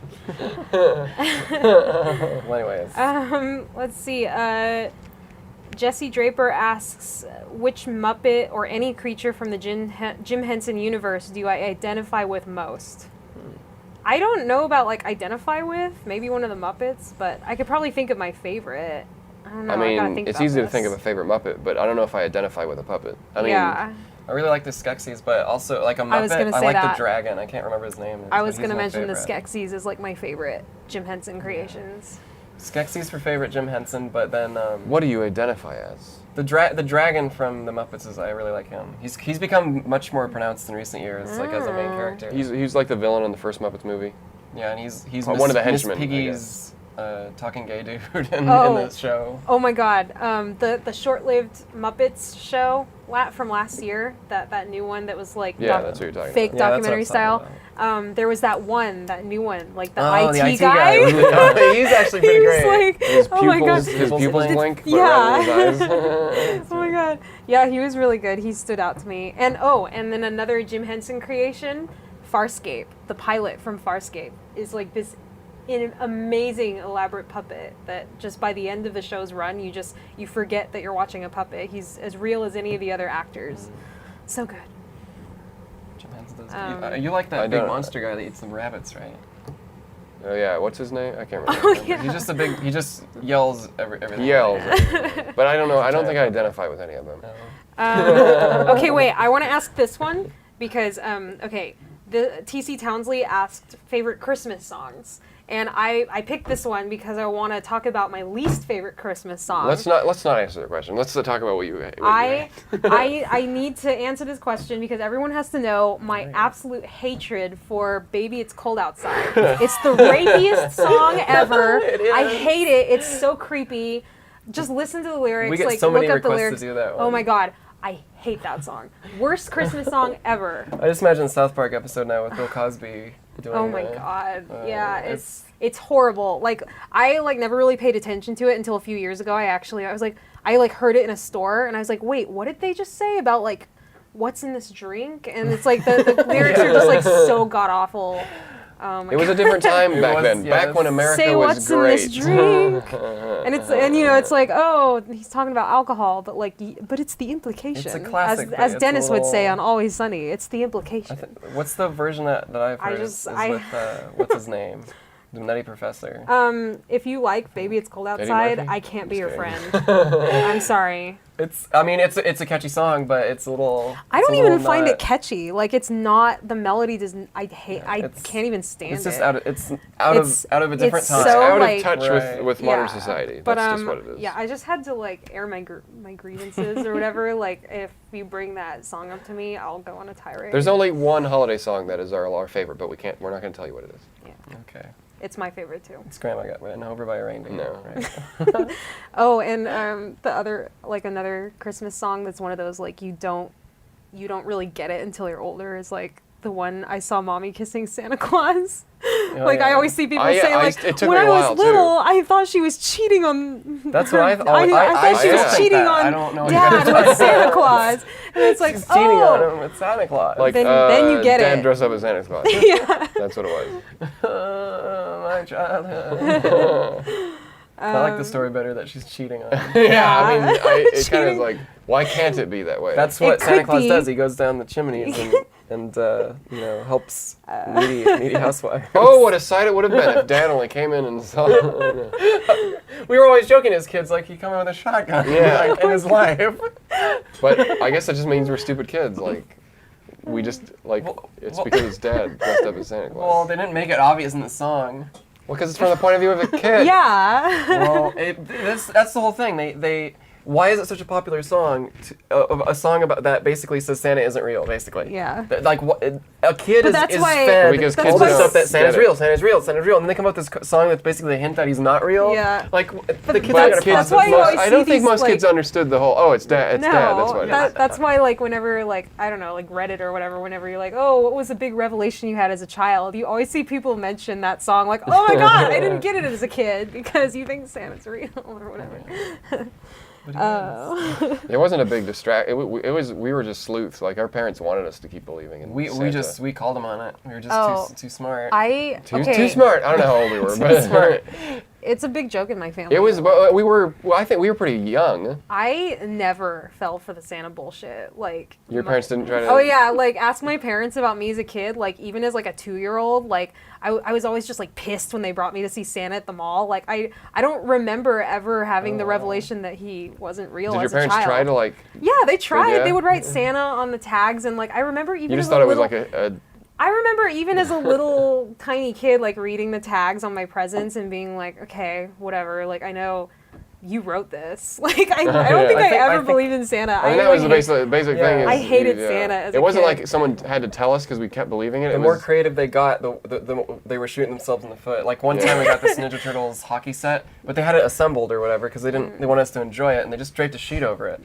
Or like your dad's handwriting on the cookie note. Well, this looks like our dad's Like you should handwriting. have just probably had left the crumbs or just had a bare plate because I think I was just too smart for my own good as a kid. I can't remember. I don't remember the hockey thing. It's very. It's weird how we have different memories, even though, and so together we're almost like a complete. I know. It's like, where did that toy go? That would have been awesome to have. I can barely remember it. So it must have got tossed out like when we weren't looking. Yeah, immediately. The whole milk and cookies, like leaving the cookies out for Santa. Did your family do the reindeer, the carrots for the reindeer We too? didn't do the reindeer. Oh yeah. We had horses. Santa came into our door because we didn't have a chimney. Well, no. Oh, same No, here. they said that we had an old old chimney, like an old stove heater kind of. And when we asked, like, well, how can you fit down it? They just say you use the door rather than saying he turns into magic dust or something. And Like, I think our parents were less creative than us, so we were kind of a little bit like. I was like, so, oh wait, so Come on, you can do better than that. they were basically like, wait, we were like, wait, so how does Santa know to come in? It's like, well, we'll be here, we'll be up all night. And it's like, so do you guys see him? Like, Yeah. and all these questions. You're and like, they just, question. Can I stay up? Like, you know. Yeah. like, we'll leave the door open, you'll come in. It's like, I remember them saying one year, because you kind of forget when you're a kid, like you forget what you asked last year. I remember one year they said, "Oh, he has a magic key," and you know the weird part is teachers. I don't remember that. Teachers would also say different things too to you, and you're like, Oh, that yeah. contradicts what my parents say. I like the idea that. But that was back when teachers, everyone assumes that everyone believes in Santa and everyone. Wait. I could fool my like, kids so much how- better. Like I have a whole backstory in my head of how Santa works, and I could just. I'm like, like, put I it have a out there. question. Are little kids like less gullible nowadays that like every 5-year-old has an iPhone? Like they don't could just know. look this shit up. Yeah. I mean, yeah, because back when I was growing up, it was like there was no access to Kind of an- information. I mean, It's kind of an interesting Yeah, like that's why you study. get like the stories of like 10-year-olds who still believe in Santa Claus. It's all based on how you're raised and like Yeah. what you were Yeah. exposed to, right? Like we just had the information available that helped us debunk it. But maybe it lasts less these years. No, yeah. like maybe it's. I don't yeah. know because it's weird to see if a 5-year-old with an iPad, like if they wanted to, they could just ask Siri. Yeah. yeah. But I don't know. Hey, that's a good experiment we should do. Ask Siri if Santa's real. Hey Siri, is Santa Claus real? Well, those cookies don't eat themselves. Okay, well, good job, Apple. keeping the I mean, alive. I don't know if it's Santa Claus is like such a great lesson for kids. As horrible as it is to find, like, why do we do this to kids? It's like they need that. They need to question their parents, and it's like a great way to do Sure, that. I never thought about that. I don't think that's the intention, but But it's a good. yeah. Like, yeah, it's like the world is gonna lie to you. You can't trust everything, and It's also that's a good thing, but also just to piggyback on that with just being, this is going out of Christmas in general or whatever these holidays are, but that to be a good person, you have to have a reason to be good. If you haven't experienced being a bad person or haven't experienced negativity, there's no reason why you can understand why you were doing good. If that makes sense. Like someone's doing good, why are they doing good? Like because they don't. What's the alternative? Like are you seeing someone else and trying to not be them? That's part of it. But also, if you feel it yourself, you know what it feels like to be a bad person. Like. And everyone has that kind of thing. And it is nothing big. It's usually like, I remember when I stole something as a kid, like from a teacher or something, like, I don't know, I remember. And I still think about it to this day. Like, why did I do it? I don't really know why. But did you steal something from a teacher? yeah, it was from like one of those prize boxes, like if you did really good, I think it was, and it was one of those things like, you can pick anything from this box, but I stole from the better box. I mean, that's not such a crime. I'm Like, just saying. that was just like duping. Yeah, but anyways, it felt back then like I did the worst thing Yeah. ever, and because I felt what it felt like to do that, I'm like, this is not the rule set that I should have abided by. Like I felt the guilt because, and it's not like anyone imposed it on me. It's not like anyone. Yeah, our probably parents cared. didn't really like. There was a lot of contradictions growing up in our family. Like, I don't know what our model was. I guess we were taught enough to be like, don't steal. Like, don't go into it. Don't shoplift and all this. Or we never, even though the temptation was there and stuff. We understood that stores need to make money. Like if you take that, you're hurting someone else. Like Yeah, as growing up, I mean, you have those thoughts in your head like I don't want to hurt these people or get someone in trouble because I don't know. Yeah, it's weird how people raise their kids, I suppose. But as far as like just being a person in general, I think knowing why you're being good is good. It's subjective, anyways. But why don't we murder people? Because then they would be dead. Yeah. Also, I think things like stealing and stuff. It's like if you can get away with it, that's great. I guess that's a good reason to do something like that. But also, do you follow the law, and like how much of the law do you follow? And a lot of people don't follow the law, even though they say I'm a law-abiding citizen, but then they're drinking and driving habits. And also some things like leash laws with their dogs. Like hardly anyone does that. But but it's not a very terrible offense other than a fine or something. To be honest, I'm that person that always tries to know what the law is and tries to abide by it, and that it always gets me in these situations interacting with other people where they just think I'm like this.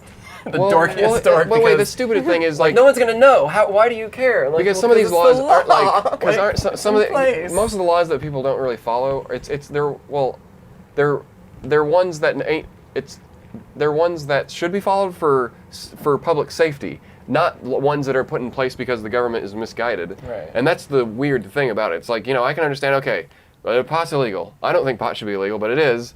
But that's not and that's kind of like a conversation need to happen to get that changed. But however, the speed limit being what it is probably should stay that way because anything faster you can't hit your brakes. It's that kind of thing. Yeah. Or leash laws is like, well, it ain't for you. It's for that one time when someone else's dog tries to attack your dog. Right. It's off leash. Or if your dog's just out of the blue, someone attacks a passerby because maybe they don't like the smell of that one. Right. And maybe your dog's the most sweetest thing ever, but that's not for you to decide. And you got to think about other people. It's like you might be the best law. And I hike a lot, and now we're just going to talk about dogs. I was just going to say, I hate that people don't put their dogs on leashes. And that's my biggest pet peeve when I'm out there on the trails is because all the I don't think they idiots who understand. think they're above the law and have their dogs off the leash. It's not because the law is stupid. It's because the law. It's because the one time that you're out not, of years of hiking. exempt. Just put your dog. I think everyone loves dogs, leash. and you get a dog that comes up to you, you're like, yeah, I get to pet a dog.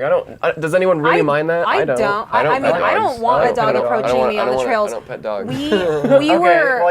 We were we were hiking and right like ahead of us these two people passed with one person had, I'm not even joking, like 5 boxers, and the other person had like 2 other big dogs, and we were a little ways behind them. Didn't have any leashes. None of them had leashes, and they started like getting all riled up at each other, and we could hear them growling. They're like, boy, if only they had leashes, then you could stop this from happening. One of the boxers like came running over to me, and I was like, I like got scared. I was like, I don't want this dog near me. I'm not a dog person, and like they were getting all like. They were going to start fighting, and none of them were on leashes, and that just really pisses me off. And the worst thing is when you're passing these people, and they all nothing bad luckily happened, but it's like, but just that meeting is like that's why there's leash laws. Yeah, it's because both of those people didn't think their dogs were going to do anything, but did both those people, did the one dog owner who only had one or 2 dogs think that there was going to be 5 unleashless dogs come? Like no, and that's why there's leash laws. Is because that makes sense. Yeah, I mean I don't mind like if a dog comes up to me and I see it all the time walking around my place like.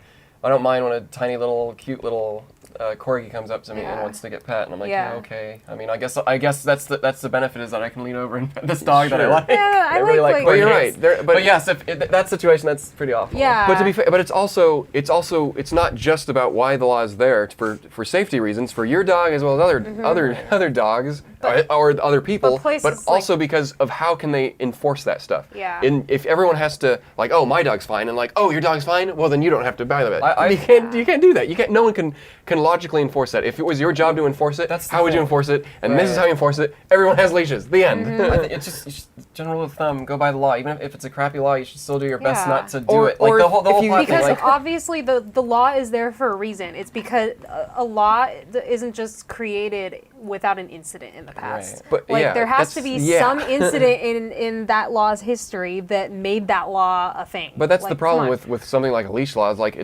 It's an inconvenience to people who just want to have their dog running beside them because they're the smartest dog ever. And it's an inconvenience to idiots. But the thing is like is there's never the only incidents that are going to happen is going to be like one out of 100 people or a few hundred people, and that's the thing is like it's never going to happen to these one people. I've been hiking here for years, like well so have I, and it only happened a handful of times that I can count. Yeah. But it happened because and the thing is like people they won't think about other people because in their lifetime they could never experience it. But that's not the reason not to do a law, is because you have to think yourself as like society. And if you're apart from that, like people who speed and go too fast and like I'm gonna pass this guy because I don't.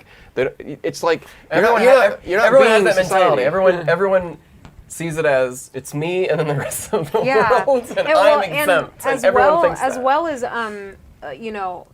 being conscious of other people.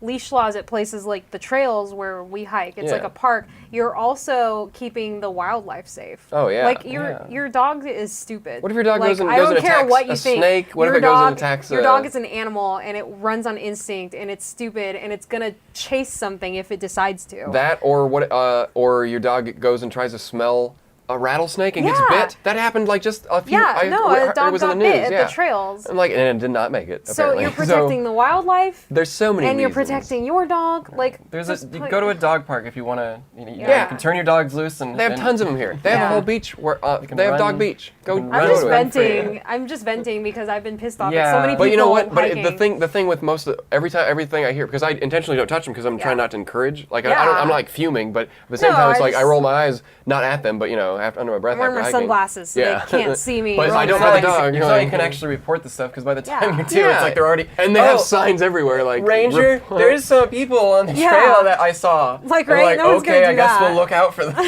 But it's like no, these people are going to be gone in like half an hour. It's going to be It's just the principle of it. And like, that's it's not the stupid fair thing that is people think they're above the law. And it's like when it happens, and their excuses like, oh, but they're good, or they're such a good. They're always usually a good. They're a good dog, and like, oh, she's friendly. What? I'm like, yeah, until it doesn't like me. Yeah. Like, that's what it feels threatened until it's fair, it's just one of those things. Like, what if there's a little kid or something who is just mistreats your dog? I mean, it's.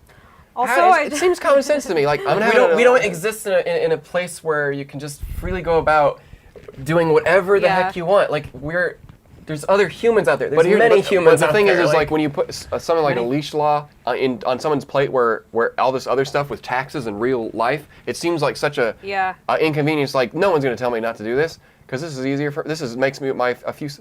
I don't know. It's just so. I don't know. You need to go out to the wilderness if you want to have your dog run free, not in a public.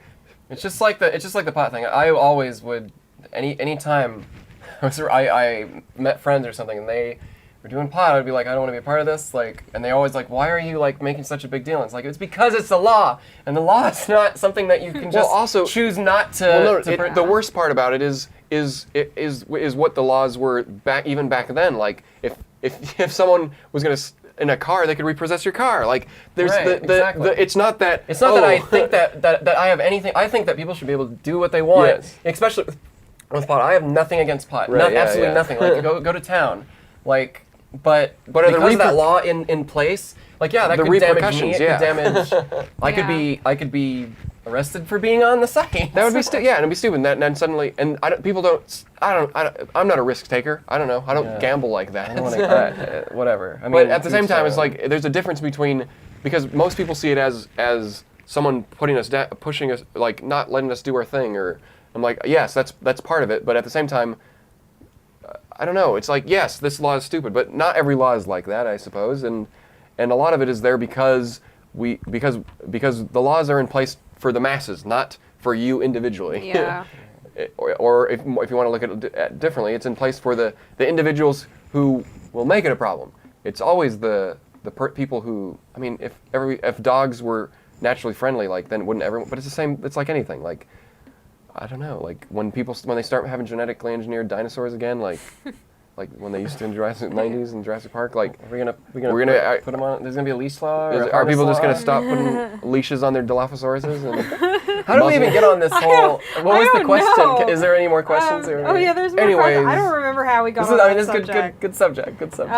Also, what are people who don't pick up after their dogs? Might as well do that. Yeah. I can no longer take a path because if there's like a grassy thing that I kind of cut through to get to my house. and now I can't do it anymore because I can't see where people haven't clicked. Yeah. But it's also because the people don't understand the picking up after your pet law. They think it's like, oh, it's so people don't step on it. I'm like, okay, well that's part of it. But the other part of it is because you're destroying you're destroying everything around it by It's waste. by your dog pooping its weird whatever it ate on. It's not nature. You know what I mean? And if you're out in nature, it's even more reason to clean up after your dog because your dog doesn't live in this habitat, and they don't understand that. It's like, oh, it's out in the like hiking. It's out. It's out on the trail. Like no, you don't get it. Yeah. Your dog doesn't live here. Yeah. You're ruining it for the rest of the animals, and that's the problem. And they don't understand it because they think one thing is, and you're right, one little poop ain't gonna matter. You know what one poop times 100 people who don't give a in shit. a community where I live, where this stuff is not breaking down. This is staying here as long as it can because this is basically AstroTurf that you're moving on. It is. We're in California. It's like fake grass or dirt, And there's the rain is not coming every day to rush with some bushes around it. It's like that's not going anywhere. So the That's problem staying is, right it's there. like you have to treat people like, and I feel like it's obvious, but the people who do this, they're so caught up in their day-to-day lives they can't think for a second. Why is it so hard? A little bit of consideration. People don't do it because it's too much. It's too much to ask, and there's no reward for that considerance. There's no reward for and it's not one of these things like, oh, my children's children will be impacted by this poop. It's like, no, you'll kill something within a week or so if you leave that Anyways, fudging. how about next nice question? save. So the laws are. Wow, we get heated. So what is it? Misanthropy, the podcast. It's stupid people. That's what this hollers are for I incompetence. mean, to be and, like, honest. I mean, like, there's, I don't know, it seems obvious. Don't dump your motor oil down the drain. Yeah. Wasn't that a big thing? It took a lot of people to do that. I'll change now because you can't change your own motor oil pretty much. But it used to just be like, oh yeah, let's flush it down the sewer. Who cares? It's going in the sewer, right? Yeah. Like it's the same kind of mentality. It's like we know what the repercussions of not doing these things. And the thing is, most of these laws, they're not there to inconvenience you. The majority of them, they're there because it's not for you. It's for everyone else. Yeah. There's our few stupid laws, but okay, the leash laws are not one of them. Yeah. How long do we want to go? Because it's 5:20. It's been 2 hours, 20 might as minutes. well just go. Well, it hasn't been that long. Yeah, has it? it has. Let's just finish up 10 minutes. Okay, so we'll go to 5:30. Azelpop asks, what are your guys' favorite things about space? I like that it's the unknown.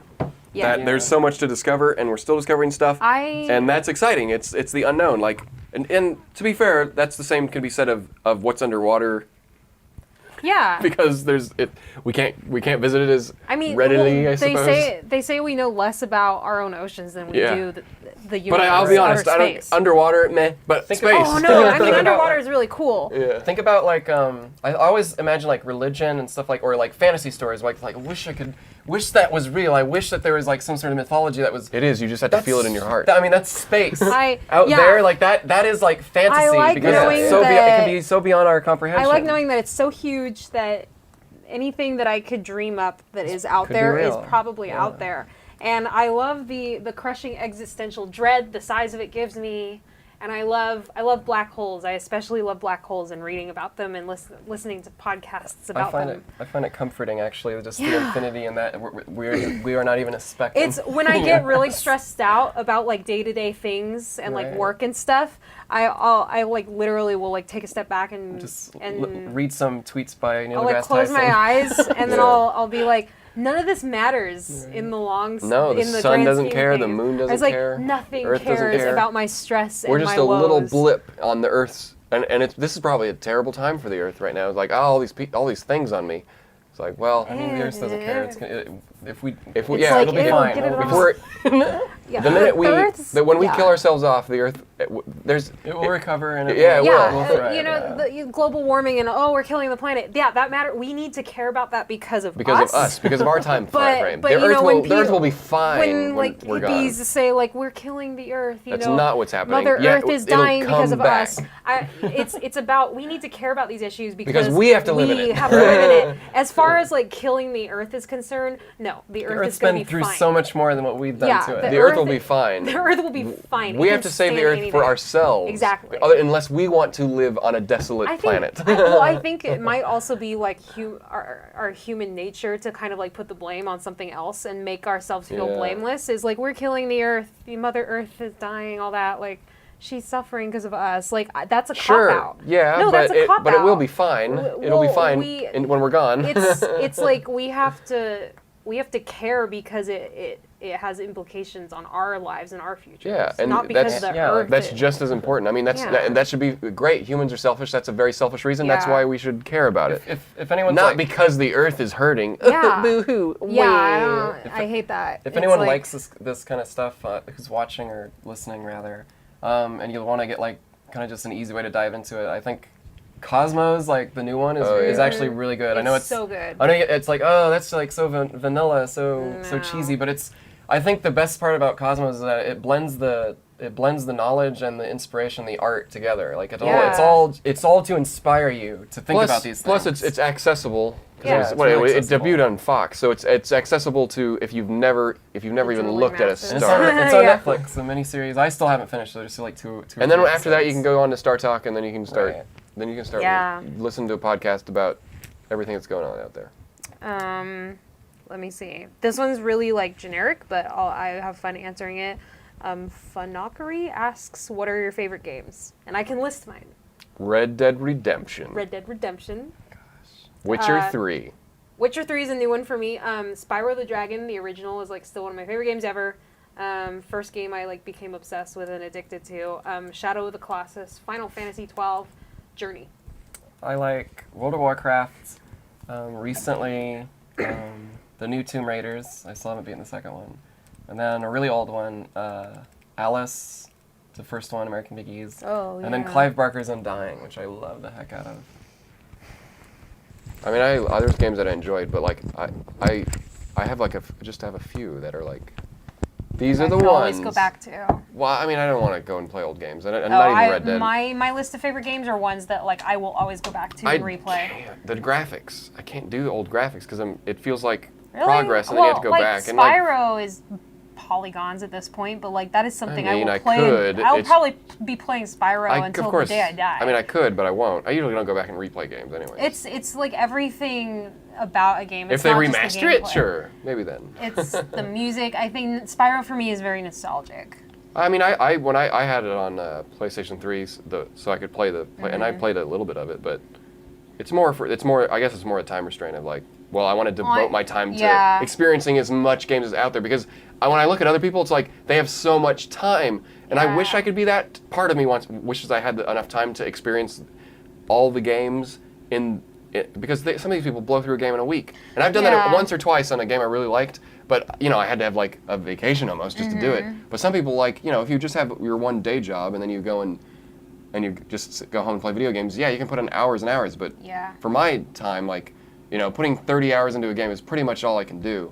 The Witcher, it took me 2 years or whatever, Right. but I was able to put in a good 170 hours. Yeah. The Witcher is probably out of my list of favorite games is the one I would want to replay the least. Like I don't feel like I need Yeah. to revisit after I finish the story. I mean, like, you got the crappy ending on the I got the vanilla game, I got but- the crappiest ending for Witcher. Like I'll probably go back and play it someday, but for me that one was more like reading a good book where it's like I don't feel like I need to revisit The Witcher for quite a while. Whereas like the other ones are more like open worldy, where it's like I Yeah. just want to sit down and play because it's comfortable and I know it. Like Red Dead Redemption, I could just get lost in the open world and that kind of stuff. And Witcher 3 is a little bit different from my other favorite games. Because that one blends the open world, but you spend so much. The gameplay is spending time in Yeah. the open world, but it's also contrasted with these, there's so much dialogue Yeah. in it, and some of it is just like talking back and forth, but there's animations and Yeah. it's kind of, I don't know if that ends with itself. It works because I think it works because you don't have to do either of them. You can put the game to easy and kill a monster in a few hits, and then go on to back to the story. And I like games that they're starting, because if you look at video games back in the past, they're so hard, they're tough. As kids, I was like, how did we even play like RMN 3D. Like I remember playing that more recently, and I'm like, the first person controls it like you're battling the game controls. Yeah. And like now games are so smooth, and boy, you play like Titanfall 2 or the new Battlefield or Battlefield 1, and like they're all, even the Call of Duties, they're like they control so well. It's like I'm going where I want to go compared to like back in the day. It was like, oh boy. Yeah. Even with the video games are very user friendly now, and that doesn't. Remember those yeah. old ones that you'd buy? Like I know we had the Addams Family one. That Oh was yeah, like- the LCD, the liquid. It's like I think I'm playing a game, but I'm not quite It's sure. like they just kind of move. kind of just move. Like, those are really. They're like Tiger electronic handheld games. Those are weird. Sorry, we can talk about. No, it's video okay. games I forever. mean, I still have a lot more. We can end it now or do Is like it lightning 5? round We and have try and. two. We can try and, lightning like- Let's do some round. lightning round. Okay, if you could turn One into sentence. if you could turn into any animal, what would it be? Dinosaur. Yeah, dinosaur would be pretty cool. Horse. Okay. Unicorn. Did you say of course or a horse? Horse. Okay. I want to be a unicorn. Excited for Last of Us Part 2? No, but I'll still play it because it'll probably be amazing. Never played it. No. The first one. Can't say I am. Will there be a sequel to Vice Quadrant? Not anytime soon. Not, maybe in 30 years. Okay. We got our ideas. We got other ideas. How is everyone's progress in Pokemon Go? I haven't played since Level release. 25. I know I'm behind level 25. That's all I know. I think Oh, I just Pokemon turned Go? 19. Pokemon Go. I'm not very. I'm like I don't play very 22. much. All I don't those know. were pretty easy to answer. I don't care. What's the SPG song that took the longest to complete? I know some of your music was written as far back as 2008. Like from conception to release, maybe? Well, I mean, I don't think I don't think there were any songs that were difficult to record. Like, boy, we just can't get it right. Like, if a song takes a few weeks to record Yeah. something, like, So be it. what but- would the longest, would it be something that you're making a music video for, maybe? I don't know. Well, if the question is, Yeah. when you first wrote the song, when it finally appeared on an album, that's not necessarily due to Yeah. difficulties. It's we just chose to put it on. Yeah, it's not really older clear album. like what they, Yeah, what it's the hard to- question is. But I would say no. There are no songs that. Malfunction are- took a long time to get off because we just kept changing where it was going to come out, and I don't know. It was that one had an unusually long conception process. I guess it but- depends, like, because if I'm writing my own songs, I kind of know what I'm doing. But if you're interpreting, like, if we're writing songs for, like, taking Bunny's ideas and, Yeah. it's I there worked with might be Sam a on that little one, bit and so it's it was very slow. Yeah. Creating that one. So maybe that one. When will Quintessential be released on Spotify?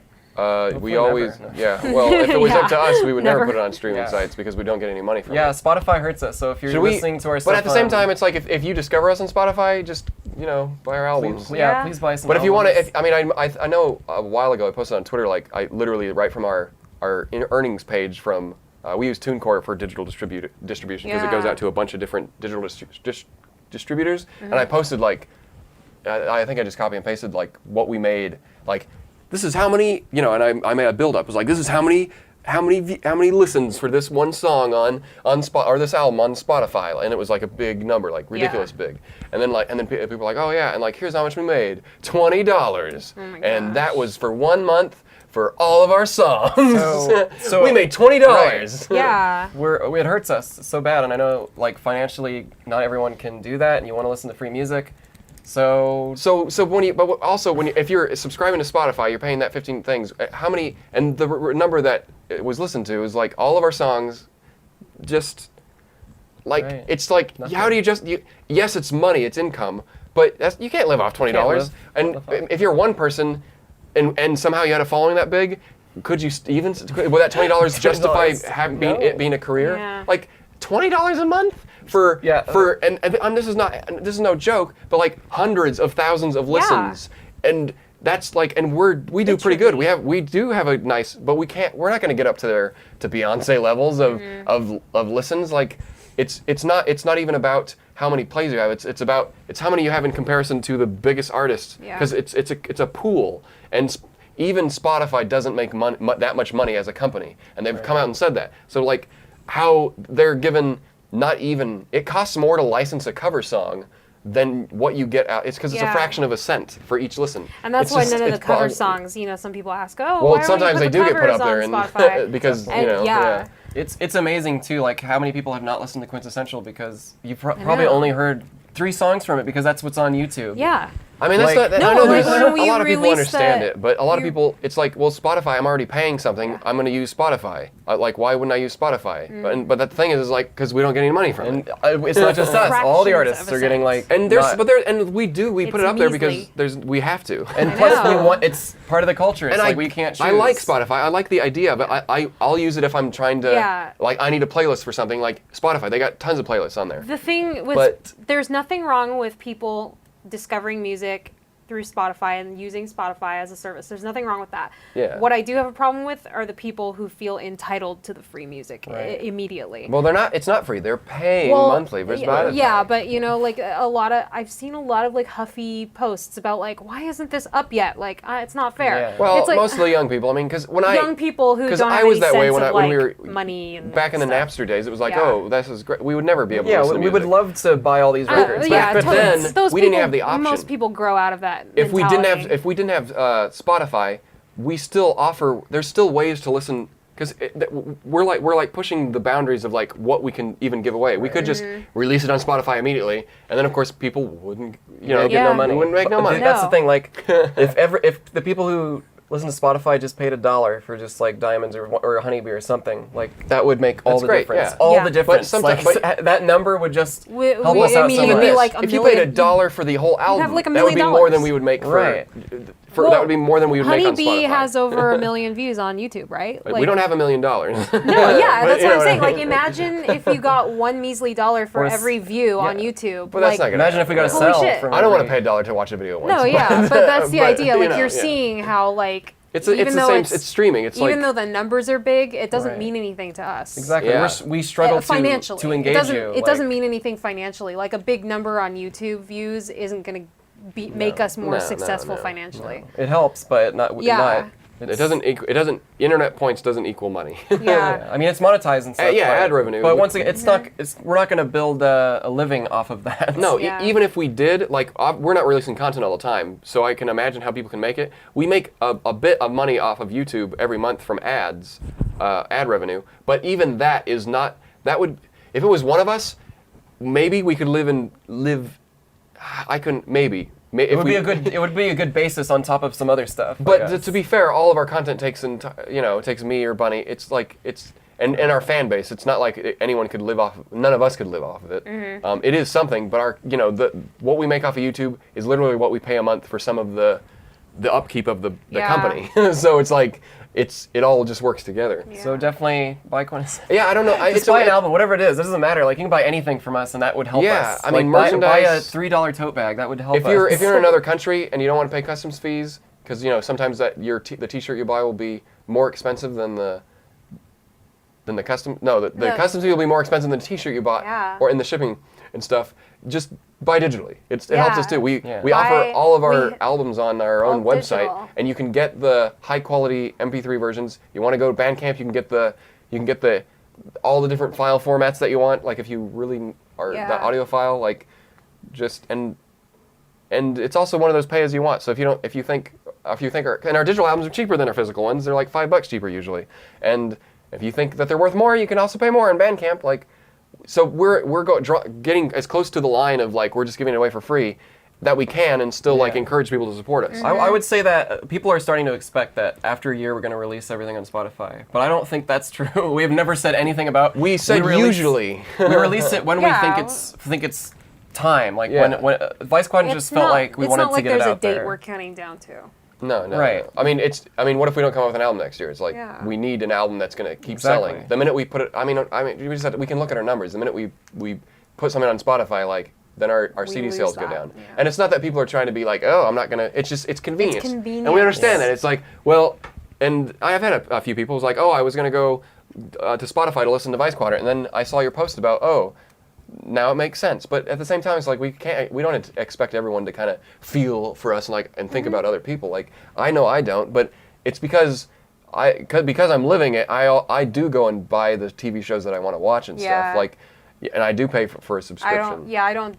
But I pay for everything. I mean, at a certain point, like in the mid 2000s, everyone was doing it, and yeah, I illegally downloaded TV shows and stuff, but I don't do that anymore because you see the other side of it. And Yeah, and plus, I mean, it's one thing with Spotify because it's like, well, I am paying monthly for this. I'm like, yes, but it ain't going to the artist, and it's like I've never pirated any video or anything from media. Like in Napster, that was my that's when I was stealing music. The same with everyone, but TV shows and everything, I can't steal movies. I just because yeah, it's like I know the effort that went into it. Yeah. And if I do find an artist I like, I'm gonna buy their CD or support them. And that's how I feel. It's like maybe it does actually when I know that they're huge and they're raking the big bucks, I don't care as much.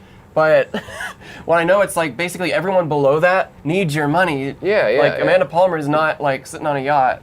I mean, maybe she is, but I mean she needs album sales and stuff just like we do. Yeah, sure. And the weird thing is, like, you know, a lot of musicians, they make their money off merchandise. We make money off of everything because we do everything ourselves. So it's not just like, oh, it's going to some record company. It's like, no, it's going to us. Like, we're seeing 100% of your profits. I mean, yeah, iTunes and stuff, they're taking a little bit, but it's comparable. Like, it's comparable to what we make on Bandcamp. Like, buy on iTunes, I don't see the difference. If you want to give us the most money, buy it directly from us, I suppose. Yeah, and it goes without saying, it goes for everything that you consume on the internet. If you have a favorite artist, be it like a YouTube channel or an animator or artist, give them $1 at least. But it goes a long way. It's not just like, it's also not about, because we all spend our money on things. It's not like you need to spend more money on things you get free. It's like, just put your money where it matters rather than in, like, I mean, to be fair, there's not many options to listen to music. If you want to listen to music on your PlayStation 4 when you're playing games, you need to have a Spotify account. That's the only way. And Steam Powered Giraffe's on there up until Vice Quadrant, and like, I like that option. Like, I want to be there. I want Steam Powered Giraffe to be there. I want people to find our music. And that's the kind of struggle that we have, is like, but the minute we want to stop making money off music is the minute we just put because other bands will just put them up on Spotify immediately. But those are big bands, and they could do that. Yeah. And like, oh, how can they do this? It's like, because hundreds of thousands of people are playing that, and they're getting millions of it's like, it adds up. It adds up when you have that much. But we're like a very sliver of an audience, and yes, we want to get out there, but we don't have any aspirations of becoming ginormously famous or something. I mean, that would be nice. I'm just but like it would be cool. But like, if you look at like sales and stuff, it would be tenfold. Like, if we got to that point, like, we couldn't ship stuff from our apartment. Yeah. So like, we do all right, but you know, we couldn't grow to.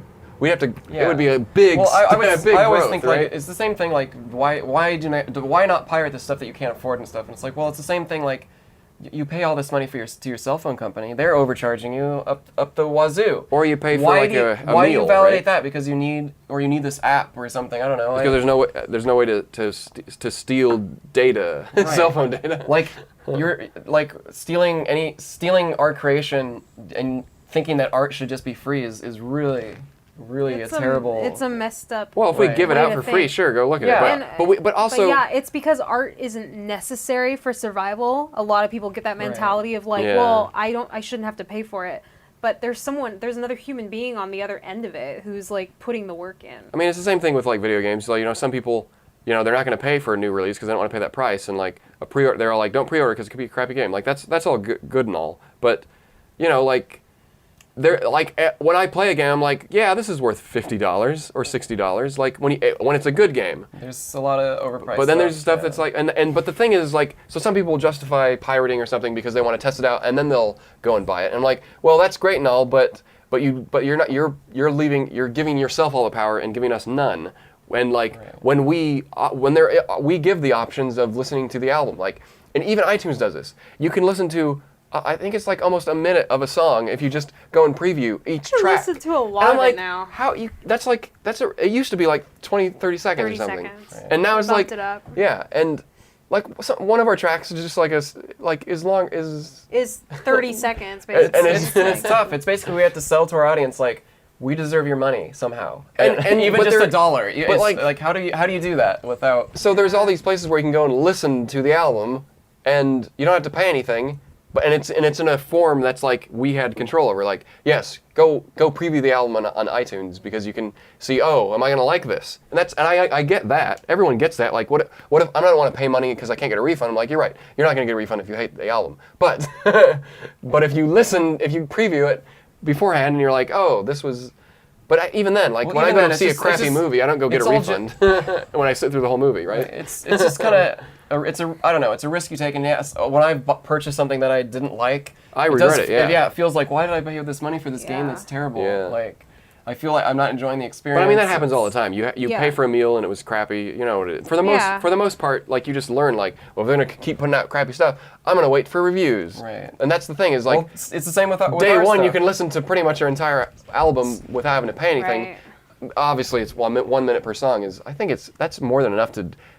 But at the same time, like it's usually you're crossing your fingers with Yeah. a new game or. Well, with us, like anything. people always, the people that probably are hold out and stuff, they're waiting to hear that one song that'll be like this or that. Like, oh, Sure. you're back to your 2-cent show roots. Maybe I'll purchase this album. But it's like no one gave Quintessential a chance if they're just now discovering that, oh, this has all this great classic material that I love. Like, Well, I don't have a name for it. It's getting like a lot of Sure, buzz yeah. about like, Well, wow, I mean, this sounds like I've heard 2-cent show that. stuff. And it's like, well, Like, But that's not on every album we've had songs that I sound think like I was that. saying something like that before. Like, okay, everyone has preferences, that's fine, but I hate the slight like implication of like condescension, like condescending tone when people are like, it's so great that they're getting back to their roots, implying that everything else before that Right. is garbage. Like, I hate when people kind of like, it's like a backhanded compliment. The I love this. Yeah. It's like it's like when they used to be good. Like, I hate that the kind of care and comment. love that we put into our music is always Yeah. the same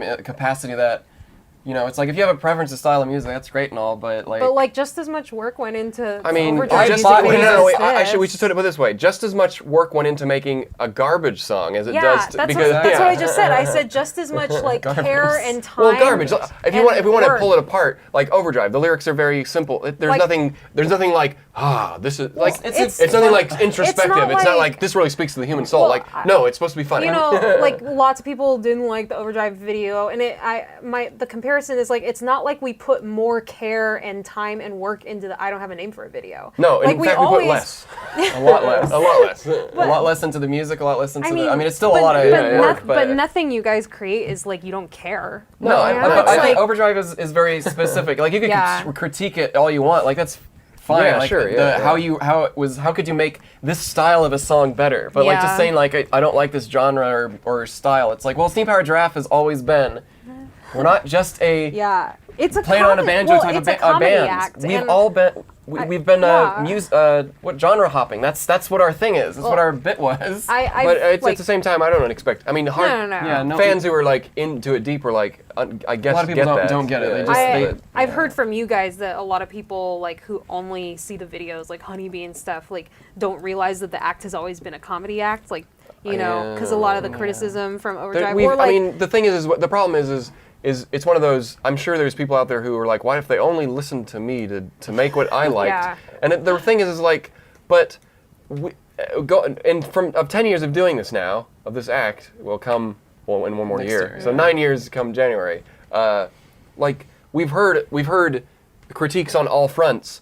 Even at the beginning. So Yeah. essentially, our act just sucks, and it always has sucked. Right. So it's like if we were trying to steer it in a direction to appease the masses, like, well, There would be there's no way. there was nothing that No. showed that this was going to be this way. Yeah. Like through Everyone 2-cent show, likes different things. people were ragging on 2-cent show when it came out. Yeah, it's they were weird. ragging on 2-cent show, which is our now most is, like, popular album. Like, Everyone holds it up on a pedestal now. but now right? people are starting to take MK3, dusting it off the gutter, and say like, this album is really good. It's like, what? You mean to us? you We like, hated it when but it to came us, out. hated MK3. we like all of it. Like we all for different reasons too. Like Right. we're just trying not to stay stagnant. You know, we want to Yeah. explore all these options and. Everyone has preferences. We Yeah. can't meet them all the time. We're just trying to make But a, it's not a like good product. it's not like we released an album and everyone hated it. You know what I mean? No. Like Oh, that's no, that's yeah. if we did, that would be the tall tale sign that we did something Plenty shitty. of people have hated all of your albums. Well, you can Yeah, yeah, say yeah. like, and you can say Sure. their excuses are, well, you'd never know because they're just gonna feed you what you want because they're just encouraging you to make terrible music. But we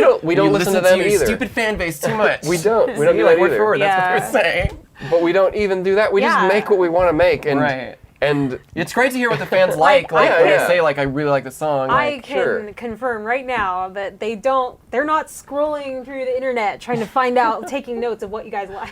I mean, Like, not saying you don't listen to the fans. like but that Pepsi commercial. We gotta sound more you're like not, that. You're not structuring an album based on the all of the fans' feedback. Like No, fire, no. fire, It's not fire. a democracy. Yeah. I'll tell you. Like Fire. This is one way to show it. Like Fire was an unexpected kind of hit.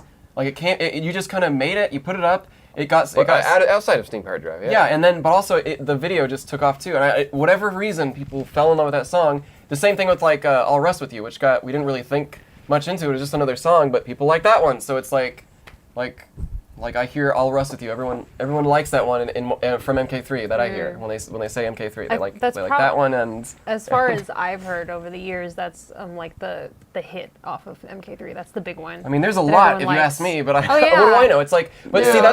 that one seems to be consistently But popular. also, our most popular songs are the ones that we've done music videos for. Yeah, I mean, Because that's what some people And are. that's also telling. I think that It's kinda showing how many people influences. only know you from YouTube. Yeah. that's actually like a positive influence, I think, because like, not to say that Fire spawned the whole Space album, Sure. but if you like Fire, David has a whole bunch, like a whole story he weaves in Vice Quadrant that's in a very similar musical style. Well, Yeah. you don't have to even give us money for Vice Quadrant Right. anymore. Just go and watch it on YouTube. You'll give us some ad revenue, which is still more. Isn't it weird? If you go and listen to our music, not just on like YouTube's music thing, because that also doesn't give us much money, but if you go and listen to our music on YouTube with the little videos we created, we get more money from that than we do from Spotify. Isn't that weird? Yeah. Isn't that weird? So but it's weird because YouTube also has that music stuff. So if you go listen to our album 1 on the YouTube Music app, right, we make less money. If you listen on Spotify, we make less money. I'll say less money. We make no money. $20 a month with all that combined. Yeah. We can't live off that. I just want to piggyback on what I was just saying. Okay. So yeah, I think a positive. If you want to influence us, tell us what you like. Tell us what you Yeah. like. Not because saying that 2 Cent Show was so much better does not help an artist in whatsoever. If you want to give criticism, that's great and all. We have our own criticism on our songs that we think is perfectly fine. But tell us what you like. Yeah. And honestly, I think that subtly influences us because the response is like so great. We're like, well, that's great because I have a whole mess of other songs that kind of sound like that, like Honeybee, like the ballads and stuff. Like that's great that Honeybee attracted because it helped me like actually pull out like all these other songs that like Star Scrappin' and Hold Me and that were more in that kind of vein that I created. Or like I'll Rest With You actually spawned another song that we pulled from Quintessential because it just wasn't coming together. And that's like a doo-wop type song that maybe it'll be released on a future album. So yeah, if you want to make us better, tell us what you like. I know, it reminds me of that Dan Harmon tweet that I retweeted the other day where he's like, I never think I'm better than another person until they say, you're doing it wrong, do it this way instead. And then I think, oh, a shit face. Yeah. Sorry, I just wanted to. Sorry, that just reminded me of that. But yeah. But let's be honest. Anyone listening to this podcast We ain't hating appreciate our music. We appreciate your. No one who hates our music is listening to this podcast. We're just kind of venting our frustrations with running the company. We're in an echo chamber in this podcast. Yeah. I just real quick on that topic. D-Derange on Twitter asks, what music service gets you the most money? I usually use iTunes Store because it's convenient, but I want the band to make money. And I think you've said in the past that Bandcamp actually gives a little more. If you purchase on Bandcamp. It's comparable. Bandcamp and iTunes, super comparable. Like when I ran the numbers, it was like, yeah, and even the ones that we sell directly from our own web store that you could if you make an account, you don't even have to make an account. You can just not do an account and we'll send you the links to the files. Like we do pay monthly to have that service available, and I think it all equals out. Like it's all pretty much the same price that we get to it. Just if you're only gonna, you can listen to our album on Spotify, but only after you buy it. Or is buying physical copies that's worth it? But there's a cost. It's well, if you're outside of the United States or you're not in Canada or Mexico, you're gonna be paying a premium to get that stuff just because that's what it costs to import to your country. Yeah. And some countries are better. I hear Australia's not too terrible. I've had to do that too with some music. Like I like to. There's this one. I can't remember the name, but recently, like there was a couple CDs that I was like they were only available in the UK, and I had to pay an exorbitant amount of money to get them. Well, the shipping is one thing, but what most people don't realize is that customs in the United States, we can import pretty much anything and we don't get charged for it.